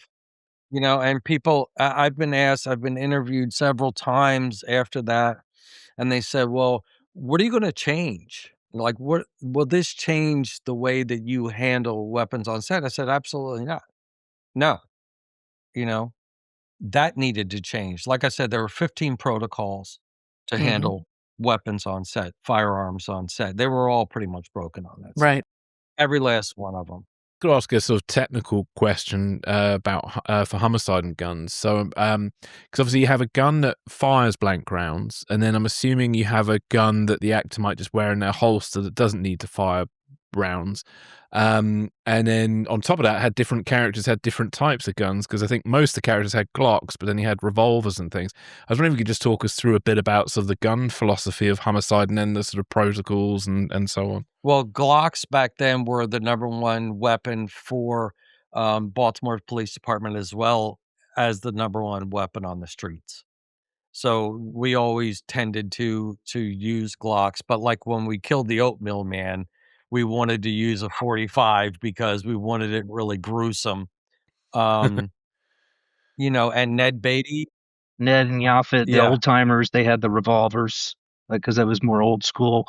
They would have kept their older Yeah. service. Oh, interesting. Yeah. Yeah, once again, weapons are just another prop, which is just a story point. Those are things that we do and have done in the past to show that character. I still, when I have like the county sheriff in a show that I'm doing now, I'll give him like a big ass chrome revolver, just because the audience is aware of that. And that is the way it is in real life too. And did you guys deal with the so I don't need to keep referencing Scarface, but I have a lot of, gun memories from that. So so when there were squibs, is that wardrobe is that you? Who does the squibs? Special effects does the squibs? Special effects does a squib in conjunction with wardrobe. Yeah. And then in the scenes, and maybe we didn't do this, on Fallen Heroes, but there's obviously, so there's going to be somebody fires a blank across the room, then we get a shot of a squib going off. But there's also times when, part of the scenery gets smashed. Can you talk about, and whether you did this or not on Homicide, where somebody's actually shooting a projectile so that you can get, and what I remember from Scarface was that they were glue balls. They were some kind of weird hard glue, It's like paint. plastic balls. It's basically Dust bunnies. a paintball, right? A Or a paintball, but Zerk kit, hard. or yeah, they're hard. Or a Zerk kit, which will give you the spark. Right. Dust bunnies, yeah, but it's a glorified. It is a paintball gun, but with certain things that go in it to give those effects. Yeah, And did we use those on Homicide? I couldn't tell you. Yeah, we did. Because then we would have isolated and done a shot of just the wall exploding or whatever without people, because you don't want to be shooting projectiles, obviously, near people. But Jeff, you think we did use those? It's probably especially in that scene. I think I remember that. Yeah, that was a Yeah, that was when Junior Bunk was in there and the squad room got shot up when Junior Bunk got killed. Catherine Bigelow directing. Yeah. Directing the mayhem.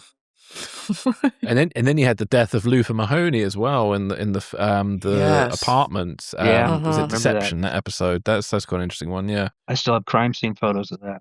Yeah, guns figured very heavily, even in earlier seasons when there wasn't a lot of gun play. Obviously, many of the plots revolved around guns that were found, or guns that were that were crime scene stuff. It's Baltimore, it's a TV show called Homicide that's Right. shot in Baltimore, set in Baltimore. Yeah. It was just what's happening. I'm really proud to see that the city is getting a lot less violent, to tell you the truth, but there were Yes. guns everywhere. So you guys both tell us, like, what were some of the most memorable episodes, like sort of like props wise for you, or the most challenging? Any of them, anything stick out, even locations wise, for trying to work? We were such a machine in that show. Like, I don't think anything ever really confounded me. Like, how are we going to do this? Because we were so efficient. Every department helped every other department. I mean, I look at shows that I've been on since then. There were days that we would shoot 17 pages of dialogue and have, 4 or 5 company moves. I have never been on a show since then that is that good and that efficient. So there's nothing that really stands out for me as particularly challenging. And that's because we were such a good unit. And I'm talking about all departments. I knew that we could do anything because of the team that we had, and we relied on each other. Mm-hmm. Are there any television shows that shoot in 7 days schedules anymore? There aren't any, are there? Not that I've worked on. I mean, the last shows that Yeah. I've been doing are 12 days to 18 days is kind of what's been going on lately. Really, for a television episode? For 1 hour. Wow, I didn't know it was that long. Wow. Any enjoyable memories of actors or directors specifically? I was really excited to work with Steve Buscemi. I think we worked with him first as an actor and then as a director. And I was just such a huge fan of his work. And, again, to work with him as a peer was really exciting for me. I enjoyed working with Nick Gomez, John McNaughton. I loved working with John McNaughton. Do you remember the stakeout scene that we were doing? McNaughton directed that. We were shooting on Northern Parkway somewhere, and it was snowing. And I remember, we had put potato flakes on the windowsills to look like snow. And we shot on a Friday. Then we came back to that location on Monday. Well, it had rained over the weekend. So we had like hundreds of pounds of mashed potatoes everywhere because we were using potato flakes. There were mashed potatoes everywhere. That's funny. I was trying to remember when I went back and looked at that episode. I was, we had to shoot that around that blizzard and being outside in Leakin Park and places like that and on location at the house. I guess we talked about that with the production office. I guess we had one day where nobody could get the set. And then after that, it was, we just made it work somehow. If you got to set during that blizzard, you got paid for 8. Jimmy was standing underneath and goes, "Oh, you made it. Go home." Oh, really? I don't remember that. Yeah, I didn't make it the first day. I do because I made it. For sure. You remember we were doing the Gas Man episode and with the fortune teller with the severed head? And I remember we were shooting the exterior that day, and it was supposed to snow over the night. And so locations had put down all these blue tarps on the road and the sidewalk to protect where we were going to shoot. And Barry Levinson was directing that episode, and he was never going to look the other way. So at call, there was so much snow that you couldn't just drag the tarp away. I remember every single person on that crew had a shovel, a broom, something to move the snow to the other side of the street so that we could get the shot. And then Barry Levinson decided that he did need the other shot. And so we had to move all the snow that we had just put on that side of the street back over on the other side of the street. That was a pain in the ass. But the thing that was interesting about that, I remember that episode. You remember that? Yeah. And so Todd Masters out in LA, you can pick this story up. But we had Todd Masters make this head, and Vince Smith had to go to the airport to pick up a severed head in a box. Do you remember that story, Brooke? And he had to open it. Yeah, I still have Sister Myrna. Do you really? I still have Sister Myrna. She is in a jar in my prop house. Yes, I do, because that was made by the great Todd Masters. I also remember that episode because there was a scene where they were in a restaurant looking out the window, and through the window was a lighthouse. I think it's on like Pier 4 or something downtown still, like where McCormick and Schmidt used McCormick and Schmidt, right. Yeah. And I would be on the roof on the other side, sweeping it off in between takes. Right. That I will never forget that. That's filmmaking right there. They can't teach you that in film school. Yeah, no. I remember going to work that morning on the Gas Man and driving down like Harford Road, or where we were down in Hamilton for one of the scenes in one of the row houses where the gypsies lived or something.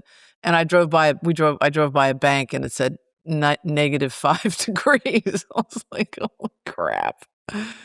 Yeah, that was challenging for sure. How about for you, Brooke? Challenging or most enjoyable episodes or actors or directors? Anything sort of stick out?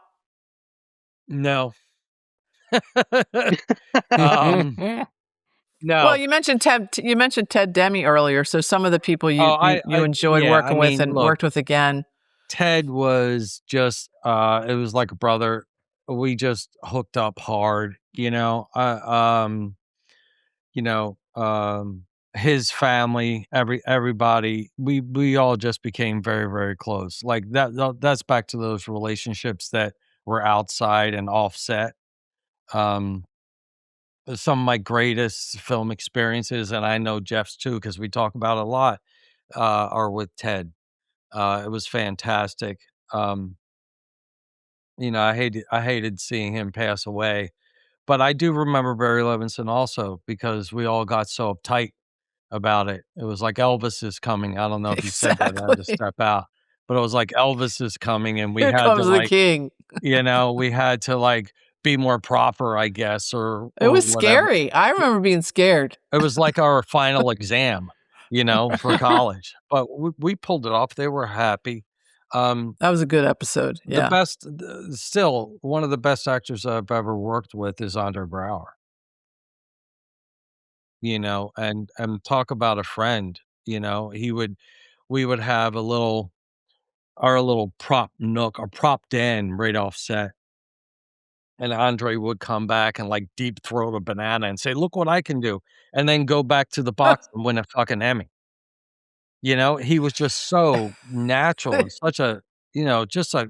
And then Clark Johnson, you know, we all became friends. Clark is a great guy, and his daughters were there, and now they're older. We all keep in touch, and We're all still talking to each other. 33 years, Jeff? I think I saw 2 nights ago, I was watching TV and something came across. It said 33 years ago on this night, Homicide aired for the first time. Oh yeah. Yeah. 1993. Yep. Yeah. The Pretty impressive. the late 1900s. Amazing. It's crazy. Yeah. In my over 30 years in the business, Homicide still stands at the very top of the heap of best experiences I've had in my career. Yeah. I think everyone we've talked to literally has said that. I had a random question about actors. Like, were there any actors who particularly really embraced what you were doing with their desks and things like that, and like personalized props? And did they help out in any way? All of them. I was going to say all of them. All of them. They all did. Yeah, they all really appreciated what we did, and they're such characters individually. But we got along with all of them, and they respected us, and it was definitely a group effort. And I think that's you know, that's seen on the final product. Oh yeah. Yeah, and talk about that. Why and this sort of it comes out in the conversations over the course of an hour and a half. People say things that really explain this, but why do you think it's still relevant? I mean, I sort of expected when we went back and started doing a rewatch for this that it would feel out of time, and it doesn't. It feels very current and looks very current. It does. And we were also very innovative when we were, you know, on the day. I can't remember the director, but I remember the shot was on South Ann Street. Camera was, you know, sort of right in the ambulance comes right towards camera. We wanted to rise up and then shoot down, and the ambulance goes underneath and then flips down upside down. Do you remember that scene? Oh yeah. It's like, you remember what I'm talking about? And so the ambulance comes towards camera. As it approaches, the camera rises, tilts down, looks at the ambulance going underneath, and then goes back down and looks upside down at the ambulance going down South Ann Street. Like, for me, Homicide, there were so many incredible shots that had never been done on television before. Oftentimes, there wasn't even the equipment to make the shot. So I remember that, you know, Joe Kurtz that would go to get speed rail bent to accommodate these specialty shots. I remember one scene where Jean was in the back of the squad of the Cavalier, and it's Meldrick Lewis and Andre Braugher, I think, and Jean's in the middle of the back seat, just the two of them talking, you know, cop talk on the way to a crime scene. As we approach the crime scene, the actors get out. Jean gets out because we had taken the door off. He follows Andre and Clark right up to the door. They knock on the door, close up of them knocking on the door. backs out, and then they start running down the street. So just in one fluid shot, you're in a car recording a conversation, you get out with the actors, then you run around. That kind of innovation and that kind of camera work wasn't done on television then, and it still holds up today. And so I'm really proud to have been part of a television show that was that innovative in its approach to how it showed the story. It's the language of the camera, it's the language of the flash bulbs, it's the fluidity of being handheld. All of these things came together and made a show that was unlike any other show on television at that time. And for those reasons, it still stands up today, which is a testament to the Yeah. writing. Because it wasn't sensationalism, it was humanity. The show was about human relationships. Yeah, and the handheld aspect of it really put you in that moment with them. You know, it wasn't the Mhm. machine that came up later that did everything on beat, you know? You were less a It voyeur. really put you yeah, yeah. Right, because Jean was right in there in the middle of it all, right? Yeah, Jean was right inside the conversation. Who did we talk to that said that? That talked was it Peter Maddock who talked about, he was used to shooting conversations and interactions between actors from the outside. And once you got to Homicide, the camera was on the inside, right? Oh, actually, that might have been. Who was that? Oh, it was the director you drove to. Hang on, what's his name? Oh, Lee Bonner? Did Lee Bonner I think say it was that? Lee Bonner Okay. said that. I think it was Might Lee have been. Bonner, but it could have been. Yeah. Yeah. And action. That's how Lee Bonner used to say action. Right, There was Right. a time where I could imitate It's great. every guest director's call to action. What a sweetie. They all had a really different just way. the action, huh? And Lee Bonner's was and action. That was, and McNaught was like action. Ted Demme would just say go. Ted Demme would say go. He wouldn't say action. When he wasn't a Crafty directing from Yeah. Crafty, I love that fact. But I remember John McNaughton too when he said cut. And cut. It was like this huge release of like, ah. I will say about Homicide, as a whole, Homicide was very blurred as far as the lines of hierarchy. It was understood that Fontana was there and Yashimura was there, but nobody was put on a pedestal above any other person, and that's from the PA to the guest star of that episode. Everybody was put on the same playing field. Nobody was precious, and that's one of the things that I really liked about the show. I've been on other shows where people are in pins and needles coddling these actors. That did not happen on Homicide, and I think that is very different than other shows I've worked on. Is this coddling of these precious actors, and it didn't exist on our show. Would you agree, Sue? Yes, I would agree. I think, and also I think there probably was, being on the set, I didn't see some of that, but there was less of that territorial competitive bullshit where it's like, I'm not going to get to the set before the director. I'm going to wait, and then the crew's waiting on the director and the actor having this little competition thing happening, which has happened on something real specific I worked on. But yeah, I don't remember that. But there may have been little tantrums happening that I didn't see because I literally was always on the set. I didn't see some of the peripheral things that were happening. And definitely, Sue definitely treated everyone the same. Everyone. Okay, explain that. I'm just saying, it was great. I loved seeing you. You made me laugh. You're raw. You know what I mean? You Jay were made a real. comment like that. You were real. Jay made a comment like he came over to ask us to hurry up or something. I was like, fuck off. Like, get out of here. But, some of that came from because, working in Hollywood, and it wasn't just actors or directors. I worked with some crew people that were like martinettes. I mean, they were just like, I remember being very young or very early in the business, and some gaffer, we had a piece of equipment the cameraman wanted. It was this giant hood that went around the soft light. So you know how big a soft light is, and then there was this giant metal, like Mole Richardson hood that went around it. And the cameraman wanted it available all the time. And I was fighting with with the gaffer because he's like, I don't want that on my truck. It takes up the whole aisle. I don't want it on the truck. And I'm like, dude, it's not going on the camera truck. And I remember standing in an alley in Universal Studios, toe to toe with this guy who was probably 20 years older than me, probably been in the business, 30 years more than I had, and literally yelling at him at the top of my lungs. And I remember at the time thinking, oh my God, I am so fired. But I think there, and you guys know, because you came up through the business where there were times when you had to hold your own and you had to say no, or you had to defend your department, right? Defend your department.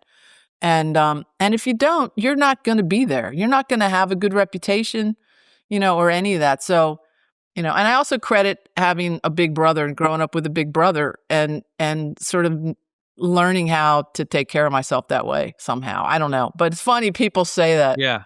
As an armorer, I have to say no a lot, and that takes a, different type of character to be able to stand up to people in different tax brackets, as I like to say, and just say, you're not doing this. You're not doing it, because everybody's going home today, Mm-hmm. Especially when sometimes in the business, you may be putting your job on the line by defending, what is like, I'm not going to let that line be crossed because I'm a professional, right? But you could get let go for that. I think people, after that confrontation, I think that people actually respect you more. I just truly do. It's like they test you, and then when you win the test, they back off and realize that, you're not doing this for friends or fashion. You're just doing it because you love your craft. You love what you do for a living. But there are lines, that, you won't allow crossed. Right. I mean, all the fighting in the prop department took place behind the scenes or in the truck or usually at the block. I don't even remember fighting that much. Huh? No. Oh, I want to hear that. What fighting about what? No, I don't either. I don't remember fighting that much. Brooks a dick. Yeah, fuck off. Yeah. I still hate you so much. Yeah, it was a lively crew. I'll just say that for sure. And it was. It was a lot. Well, you had to defend yourself when when when you had Rodney French on the set, you had to be able to talk back to that. I mean, you couldn't let that go. Rodney served me my first drink in a bar. There you go. And then when we started working together, I mean, he served me at Club Charles when I was not of age. You know what I mean? So I kind of grew up around him. And then when I started doing this as a profession and he was there, it was just, I don't know. They don't make him like Rodney anymore. Hell of a grip. Yeah, no, God, yeah. Hell of Amazing. a grip. I'll tell you, I'd work with anybody on Homicide again. Oh, yeah. Except you. Except me. What one sort of last of Homicide question? I mean, how would you compare it to other productions, especially other maybe Levinson Fontana productions you went on to do, Right. like The Wire and so on? Did you both do The Wire? I'll have your stuff in front of me. Yeah, I did The Wire. That was David Simon, though. Oh, sorry. Yes, it was David Simon. Yeah. I did The Corner as well, which was also Simon again, but not anybody else from Homicide. So I haven't had the experience. No, but when Oz was doing the pilot, there was stuff that you and I did for Oz when that was getting up off the ground. Yeah. But that's the But extent weren't of it. we shooting Homicide at the same time or something? We were.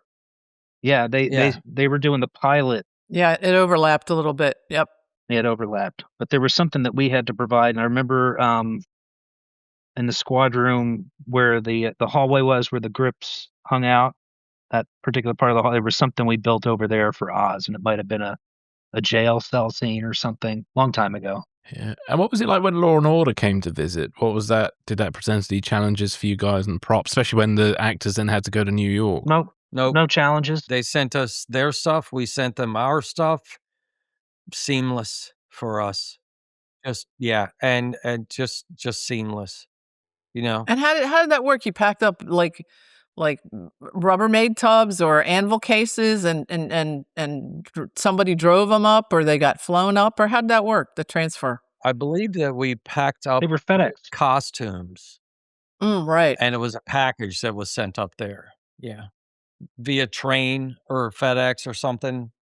So, Brooke, you were the armorer on Sinners, Nominated for many Yeah. Oscars at the moment. Yeah.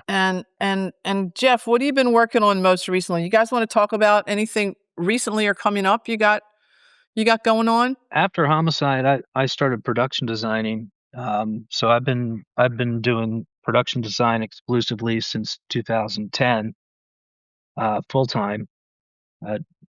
Did a show called P Valley. Did 3 seasons of P Valley and a couple of seasons of Heels. Those are both on Star. They're both on Stars. I think Heels is on Netflix now. I just finished a series called Reasonable Doubt, season 3. So yeah, I haven't. The last prop job I did was with Brooke in 2010, and it was Killer Joe, the Billy Friedkin movie, Oh fuck yeah! which was a blast. yeah. Billy Friedkin. Wow. I have to go look that Brooke up. and I don't think I've ever survived. seen that. We were on Billy's good side. Oh, that's good. That's good to hear. So, how about you, Brooke? It That Sinners must have been a challenge. I mean, that was a very gunplay-y. was awesome. It was How just, long were you on that, Brooke? It was awesome. Oh, I don't even know. You know, I can't tell you. I'm just a gun for hire now. 6 months. Yeah, no, no, it was like a couple months for sure, 3 months. I don't know. I mean, I tried to retire around 2006, I guess. And then I came down here for a show in Baton Rouge. And then I came down here for the Billy Friedkin thing, and just my daughter was getting old enough, and I was like, this is where I should be. And then I came back down to do one movie that became 3 movies in a row. So I couldn't tell you how many things I've done down here at this point, probably 20 features. And I also did NCIS New Orleans. I think that was like 167 episodes. Were you guys on Treme at all? No, No. was not on Treme. That's when I first got down here. But you know, Sinners is a pretty big one. Five Nights at Freddy's was a pretty big one. Faces of Death is finally coming out. This is great. It's coming out April 10th. The studio shelved it because they said it was too violent. Once again, back to that NBC comment. Thank you very much. I don't know. You know, I love New Orleans. You know, Baltimore and New Orleans have soul. You know, and I really have. You know, I've been embraced by the people here, and I embrace the culture. And it's a great city to raise your kid in. Um, you know, I'm a part of New Orleans, and New Orleans is part of me for sure. I wouldn't want to be anywhere else. And when did you say you started working there? What year? I don't know, Jeff. 2010, you said? 2010 is when we did Killer Joe. I have a friend who was a camera assistant I met when I was in LA. She was a loader at Burbank Studios when I was a trainee, and she eventually moved. She was a camera assistant. She eventually moved to New Orleans, and then, but I don't know if you guys would have overlapped. She worked into her 60s at least, I think. Whether or not her name was Linda Vincent. Sounds familiar. Little person with I shouldn't say little person, but curly blonde hair. It's safe to say that Jeff and Really I will good. work into our 60s as well, Right. being that that's like right around the corner. Well, I think it's time for my special question. So Baltimore obviously is famous for food. We've heard from the camera team they were living off gizzards. I think the writers are living off scrapple and coffee. So what were the props department living off? And do you have any sort of food memories of Baltimore you wish to share? Coffee and nicotine. Living off drugs and alcohol. Yeah. Coffee, nicotine, and booze. Straight to the point. Anything that we could put in our pockets from Crafty. Right.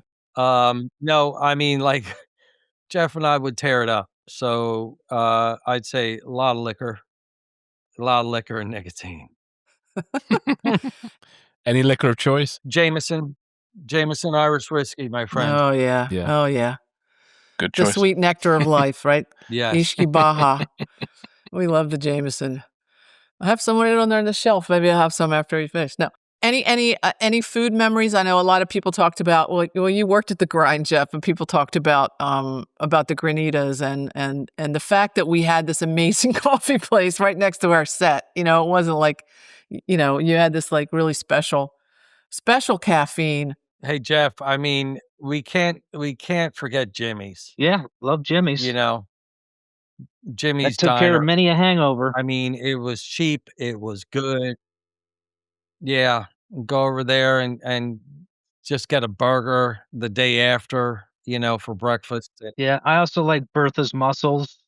I like the mussel chowder over at Bertha's was really good. John Stevens Yeah, shrimp. and the mussels. John Stevens shrimp. John Stevens mussels was good. Yeah. Oh, John Stevens had good shrimp. I only ever got their sushi when I was there. Yeah. Yeah. And the burgers at Cooper's were always good. You know, Cooper's had, I think, one of the best crab cakes. They still do. When we went home for our friend's memorial, I went to Cooper's. I always text Patrick and say I'm in Cooper's. You know, I always go there for a crab cake. That neighborhood, yeah. I'm sorry. Speaking of Cooper's, Chris, we also have the board question. Oh, yes. We have a question about the murder board. So go ahead, Chris. Well, yeah, in Cooper's, there is a murder board, which we're unsure exactly which season it's from. And the question we had was that were there different murder boards for each season, and how many murder boards were there? No. No. It was all the one. There was only one. Except for that, what we've learned is there's one in Cooper's that has Kellerman on it. So that was later. But then when we talked to Stephanie and Chris and Sunil said Tom has one in New York. So that's why we're like, what's with the murder boards? Maybe they gave one to Tom and then replaced it off season, but we didn't know anything about it. I mean, Vince Smith, Vinny Voom, as we like to call him, that was his hand. Yes. It was his hand on it. Almost always Vince's hand. Yes. Yeah. And have you seen the board in Cooper's? Yes. No, I haven't. It's when you in walk the stairwell. up the steps. It's in the stairwell. Yeah. Oh, see, I haven't walked up the steps. Yeah. You gotta come back. Yeah, it's there. It's there. It's very cool. I will next time. And just yesterday, I found a photograph of the board in the warehouse after we had wrapped. I'll send it to you. It was just the board sitting sideways in the warehouse. Wow. Yeah. Oh God. Was that at Props and Sets? It was at the no, not at Props and Sets. It was at the Homicide building. Oh, right. Because yeah. Okay. I remember when they demoed our set. I think it was for Step Up or something. That was hard to see. Yeah, I remember walking through there and like seeing the high ceilings again and walking up that ramp. That ramp has so many stories. Oh my God, Susan, pushing our carts up that ramp and down that ramp. Oh my God. Yeah. Oh my God. Hanging out on the outside. You know, growing up in Baltimore, that used to be like a youth place, and there was a basketball community court center on that roof at one point. That's what it was. Yeah. And even a miniature golf thing. There was a decrepit miniature golf pieces still up there, I think. But yeah, and the golf carts downstairs. I have a vivid memory of someone who shall remain nameless and me in a golf cart. It's like 2 a.m. at the end of the pier. Nice. Anyway, well, this has really been fun. Thank you guys. Thanks for having us. spending the time with us. Yeah. Really. Thank you very much for having us. It's been a blast. Yeah, I'm really excited you guys are doing this. Yeah, it's been awesome. Thank you, guys. Thank you so much. Thanks for including us. Really great to reconnect.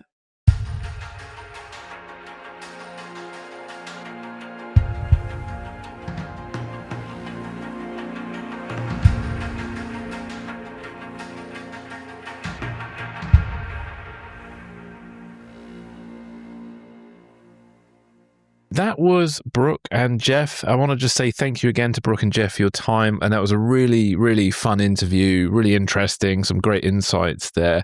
Anything stand out for you, Susan? No, I think like I said in the intro, I love people's origin stories. And that Brook was, basically from birth steeped in the Baltimore film culture, because Pat Moran ran with John Waters and his crew and produced some of his films. And he even mentioned he was in some as a child, Yes. which would be fun to go find. And then I think the first time on a set as a prop master, I think, was Hairspray. And that Jeff was a military brat and moved around a lot, but ended up here. And actually, I did not know, and I didn't mention when we were talking with him, I don't think, that he is also a UMBC alum, where I went to school, but he was there after me, later than me, because he's younger than me, and was a photography and art history major in the early 90s. And then I love the story of how he met Vince and how he ended up. Oh, yes, that was hilarious with the brunch and then his apartment being judged. Yes, on Serial Mom. Yeah, and his apartment, yes, which is so true because it became a character in the show as Munch's apartment. Those great stories, and their closeness with Ted Demme, and then going on because Ted had directed 2 episodes, Fits Like a Glove and Hostage Part 1, but they had gotten to be very good friends with him and worked on other projects with him before he unfortunately passed away. Yeah, died at the age of 38. I mean, gosh, that's crazy.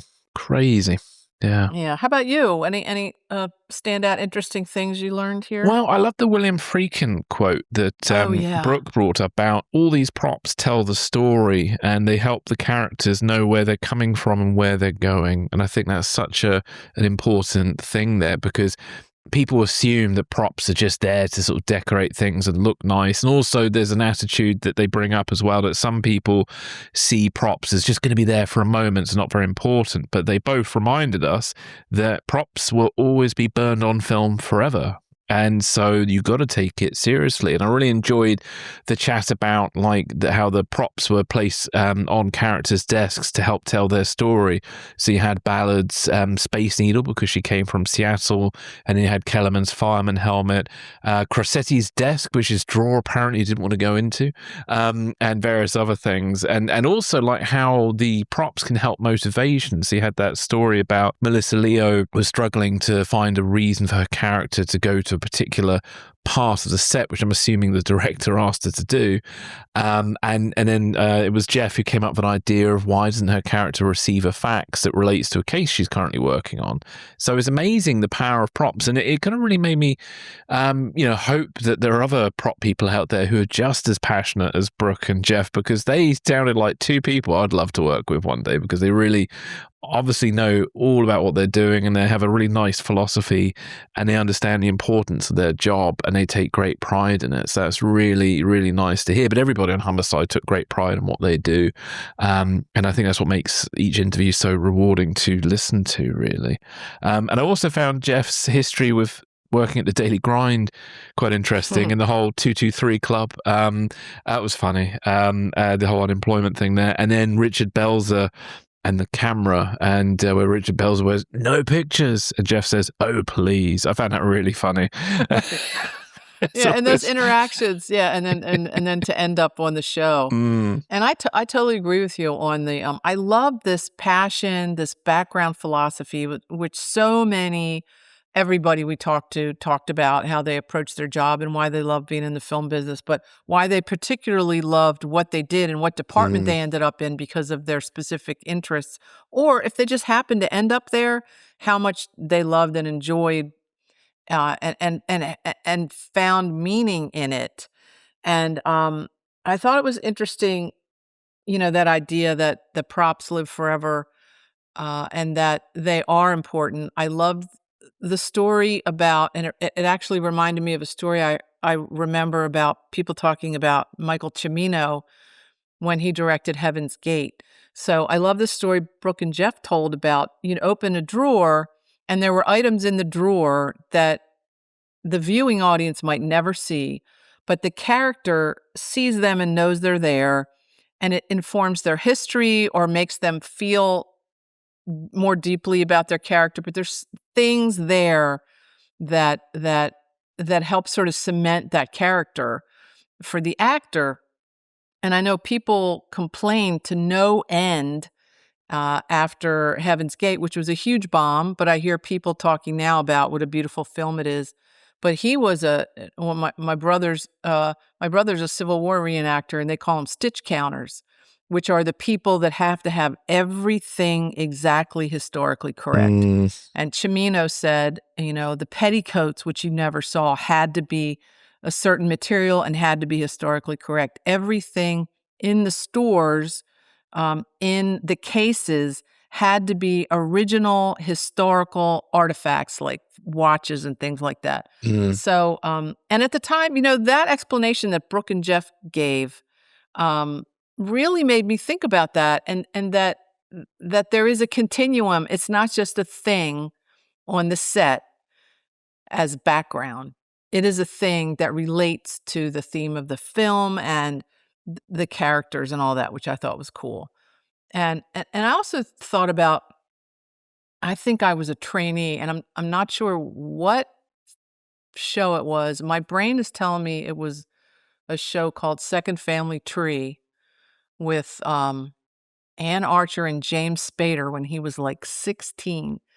And I was on the set for some reason. It was before people had come back from lunch or something. I was on the set by myself. And I was a trainee. I didn't have any of this feeling for what's sacrosanct and things like that. And I started going around the set, like picking stuff up and looking at it. And the prop master comes in and he goes, "Don't touch the props." Now, he wasn't Italian, but that was like his motto, like, do not fuck with the props. Don't touch them. Don't move them around. Yeah, especially for continuity. Gosh, yeah. Exactly. Yeah. Don't touch the props. It was like, yeah. And that brought up, that's a real deep memory that they're talking about, their work brought up, which I thought was fun. You just brought back a memory of mine. I worked on a short film called Proctor, and it was the graduation film for the Oscar-nominated director Joachim Trier. And I remember there were some very particular props around the set, and there was even, I think, a notice on one of them to definitely don't touch this prop for continuity. And it was a whole new thing, really. It was, and it also didn't help that I was also having to live in the apartment that we were using for filming. So God! I had to be really careful just for a few days to not upset anything. But it was, it's such a thing that. Yeah, it sort of drove home for me a better understanding, even though I'm not in the business anymore, a better understanding of those things and the importance they imbue to the characters and the story. Yeah, totally. Yeah. And one other fun thing was the Homicide hit squad who helped create the crime scenes. Honestly, I thought the whole crime scene stuff was fascinating, and the fact that they got a complaint from NBC because the crime scene looked too real. And the fact that the detectives who were technical advisors and the medical examiner who was a technical advisor all said, "Yep, that looks pretty real." Amazing work, really. No, truly fascinating and that was great. And the tactile nature of what they did then. And talking about, I mentioned the mug shots where, you look over the shoulder and they'd show the mug shots and it would be crew people and why they use crew people. But then the idea that they had all these crime scene photos and the mug shots and all these very tactile things that now often are displayed on a computer screen. So it changes, I think it does change the sort of fabric, of I don't know, of what it feels like to be a detective. It's like, it's not those creepy, scary 8x10s. Right? Yeah, totally. On a computer screen. Well, I think the more digital things are, the more boring it looks on screen a lot of the time. And if something worse, somebody's sitting at a laptop looking at stuff's not very exciting, but if they're flicking through a book and they're like turning a page and suddenly they see the person who attacked them, that's a bit different to how they see it on a laptop. Right. From Yeah, a it's just the performance. action of it, right? Totally, Yeah, totally. it could be a suspense moment, right? Yeah. So I don't know how you get around that. Sometimes very hard, but it's technology is making emotional storytelling harder and harder sometimes. And that they looked at real crime scene photos, and that they went back to Ouija's black and white films of Chicago in the 30s and 40s to look at really raw street photography, which basically is what a crime scene photograph is. It's street photography. It's on the fly. It's done in the middle of some kind of hubbub, and so I thought that was interesting. Ouija was actually New York, not Chicago. Oh, sorry. But yeah, that's all right. I always think of mob Chicago. Yeah, New York. Sorry. Yeah, he looks like a mobster in the picture I'm looking at him. But he's very famous and worth looking up actually, because there are a few books, but he was famous because he was one of the first ever photographers to be allowed to listen to a police scanner, and he would turn up at crime scenes even before the police and photograph them for, I think it was the Associated Press. And he kind of they nicknamed him Ouija because they originally the police thought he may have a Ouija board or something, and how he could find his crime really? scenes. I never knew that. Yeah, so they thought they didn't know he had a police interesting. scanner to begin with, and then eventually he was given official permission to use it. But he spelled it Weegee, right? That's it. And he went on to do the stills photographs of Stanley Kubrick's film Dr. Strangelove. So if you look at the stills of Dr. Strangelove, a lot of those were photographed by Ouija. Oh, wow. Arthur Fellig. Amazing photographer. Yeah. Not all his work is crime scenes, but the crime scene stuff is very interesting, especially as it's of a period. So, and there's a really famous photograph that he took of some children, I think, if I remember correctly, are sleeping together in a lift shaft, and they got a little kitten on them. And it's just such a kind of both sweet and tragic photograph, because they're very poor. And it just says so much, really. And his photography was amazing. So worth checking out, Ouija. Yeah, a lot of what he took was, and people call it the seamy side of New York, but a lot of it was just the poverty, and how people were existing, or also finding joy in where they were and in their lives. There was a photo I saw yesterday when I was looking him up of a woman and her daughter. You just see them looking up, and apparently their apartment building was burning down, and they have these sort of horrified looks on their faces. And the caption of it wasn't the caption for the photograph, but his comment was that he cried when he took that photo because he knew what was happening to their lives, while he was taking the photo. But yeah, that sort of reality of the horrors of crimes and street violence and everything, I think was interesting that they used those as references. Yeah, indeed. And then obviously looking at the real, more contemporary murder books that the police department gave them access to, which I must admit, I don't know how they had the stomach for that, but I guess, as I think it was Brooke was saying, you become a bit desensitized to it growing up in Baltimore. But, I'm very lucky to have never seen an actual dead body for real. And I'm quite pleased about that. And I'd like to keep it that way. But I've certainly seen black and white photos, and, and I've seen a few things on the internet. But it's just like, God, the thought of, seeing an actual body, I don't know, harmed in some terrible way just doesn't really, sound like my cup of tea, to be honest with you. Yeah. Yeah. I remember when I was working in LA, and we were working in East LA on Real Men, and driving to work in the dark in the morning at probably 5:30 in the morning with my friend Jeff, who was a camera assistant on it as well. And dead body in the middle of the street, bloody hell, covered with a sheet. I don't know if it was a traffic pedestrian accident or a shooting or what, but yeah, but I also Brooke at one point, was talking about how great the actors were on the show. Oh yeah, and really, gave props to Andre, and then the idea of just watching Andre work in the box. And I have very vivid memories of, a lot of times I hit the slate. I didn't run out the door. I stayed in there with the actors and with Jean and Boots or whoever was, had to be in there, and sometimes it just felt like you were getting hit by a tidal wave. I mean, the energy that he put into his performances was really striking. And Brooke said, he said it was a fantastic, magical time in my life and in my profession. Referencing that, talking about Andre and working with him specifically, but also how great the crew and the cast was on the show. And the whole, preparing the big outdoor scenes with the smoke machines and the fire hose wetting the streets down. Yeah. And with the cooperation of the police and fire department, and sometimes you would use them as extras, or if they needed like scenes with journalists, you'd get real journalists in and things like that. It was brilliant. It sounds brilliant. Oh, yeah. Real TV camera people. And also, we had real on-screen local news people. Some of the people like Rhonda Overby were actual local news people that were in some of the scenes.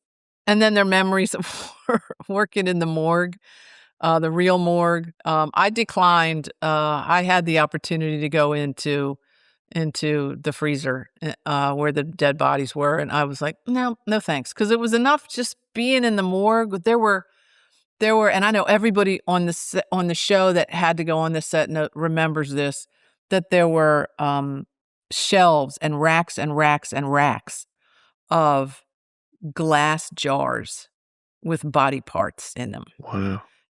In formaldehyde. And that was enough. Like, I can't, I don't need to see the whole body. I got all the parts out here on the set we're working on. And unforgettable, the odor of formaldehyde, among other things. Not pleasant, but certainly, one of those experiences you say at the time, this is gross, get me out of here. But later you say, well, but, I got to see what the inside of a morgue looks like. And people that have to work there every day, all day long. Yeah. In those circumstances. And it often was, it felt like there wasn't enough ventilation. It was always too hot or too cold. I just remember it was not a pleasant overall experience to be working in there. Oh my word. Yeah. Well, I'm glad you guys got a fake one in the end, because that sounded pretty horrendous to work in the real one. I did wonder, because we did have same thing. We did have racks and shelves, and I should have asked those guys of jars with stuff in them. And I should have asked, well, are those were they real?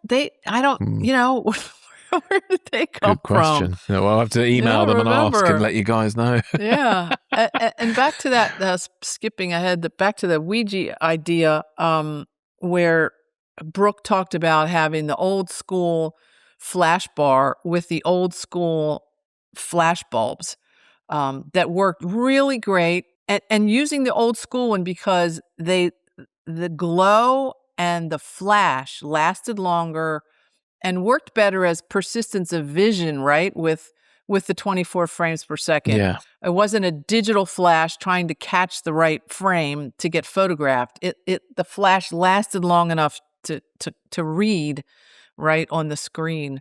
And that became a signature of the show, that boom, boom, boom, boom, the flashes in the crime scenes. I thought that was cool. I thought that was a cool little detail. I loved when he talked about gun safety, and the fact that everything they did was common sense was also everything that was prescribed in the rule books about, what you had to do when working with guns and live fire.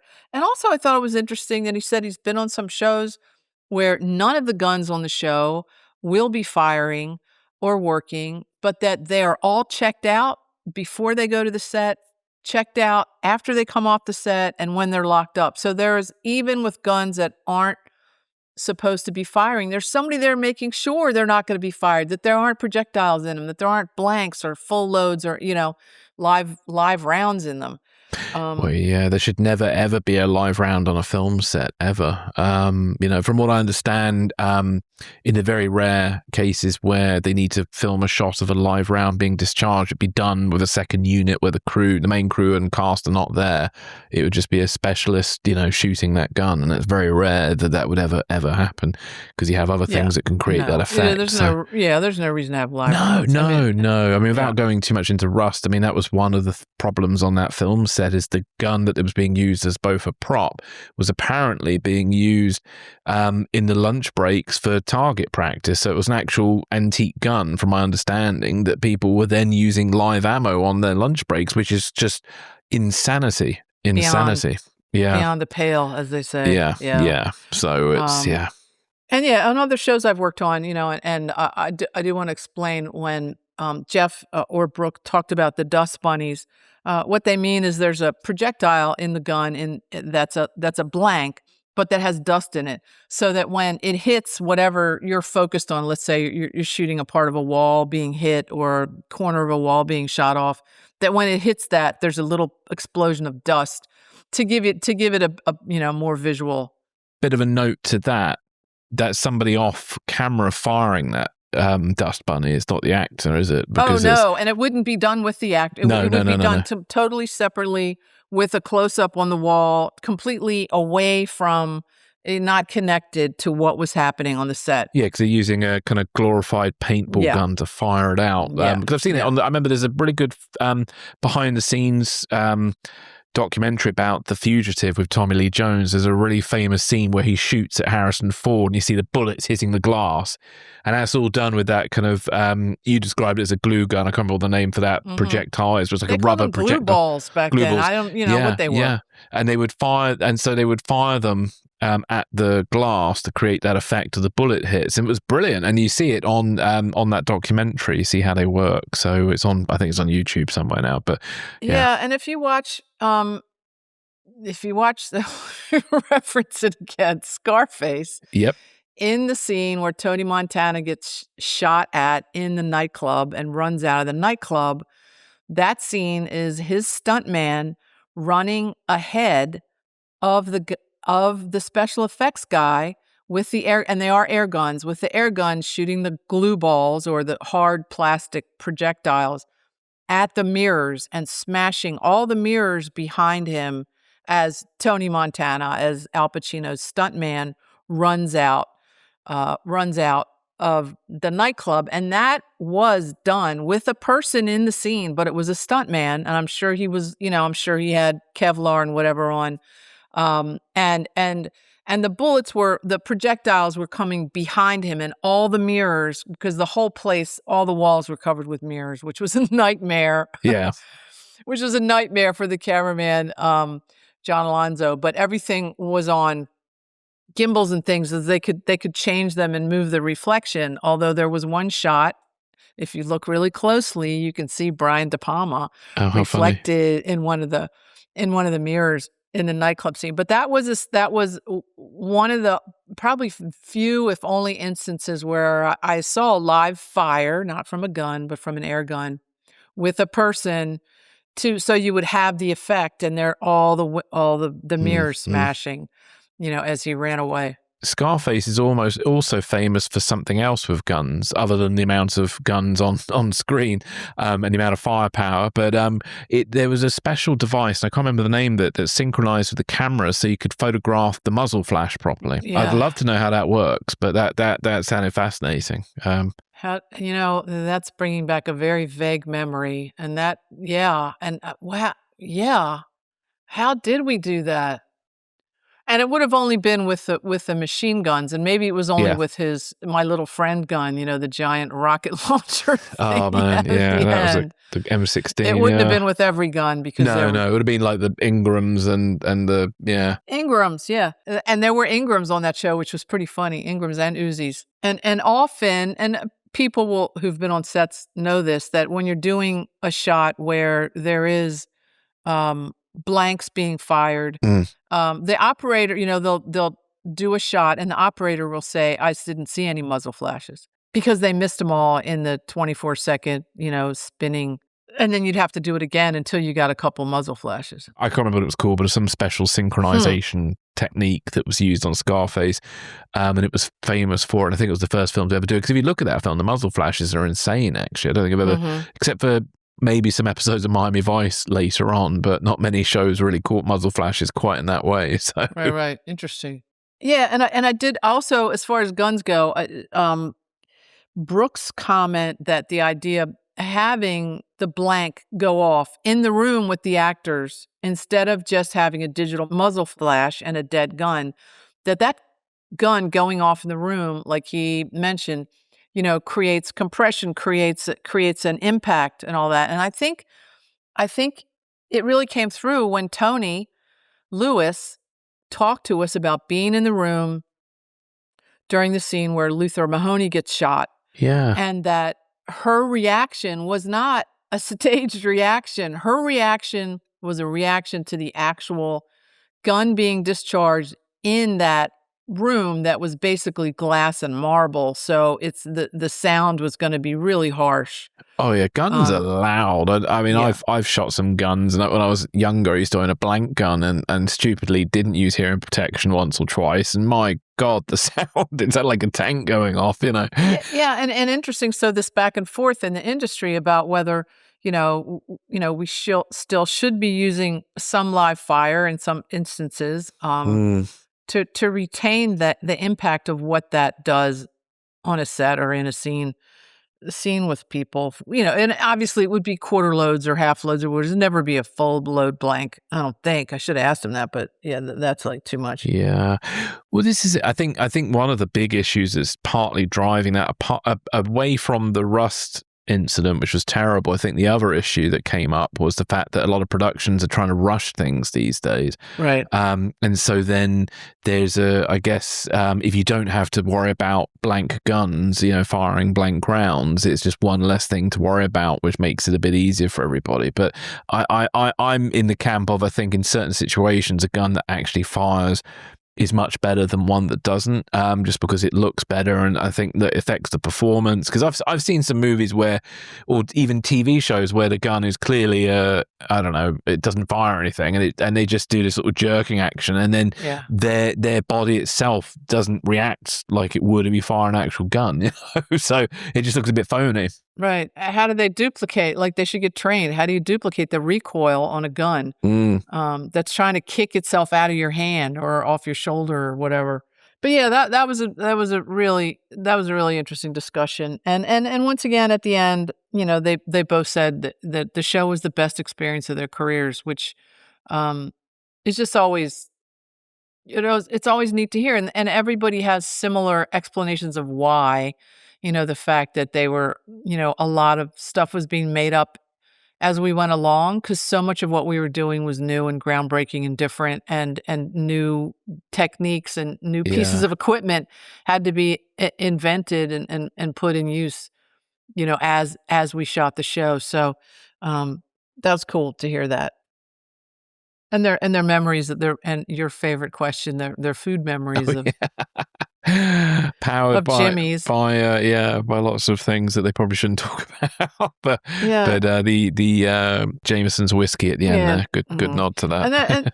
And going to Jimmy's for a big fat breakfast, after a hangover, and Bertha's for the mussels, and John Stevens. And they said, did they say John Stevens? I can't remember what they said John Stevens had. I remember only getting, I said that only getting the sushi there. Well, I was interested to hear about Cooper's and their crab cakes. So Cooper's is still there, yeah. But the other three are not there, which is kind of sad. Jimmy's, Bertha's, and John Stevens are not there anymore. Yeah. I wish I'd got the Cooper's tip when I came before, because it means I'm going to have to come back. That's what it means. That's absolutely. And try it out. Cakes, and always a good reason to come back. Exactly. For the crab cakes. Exactly.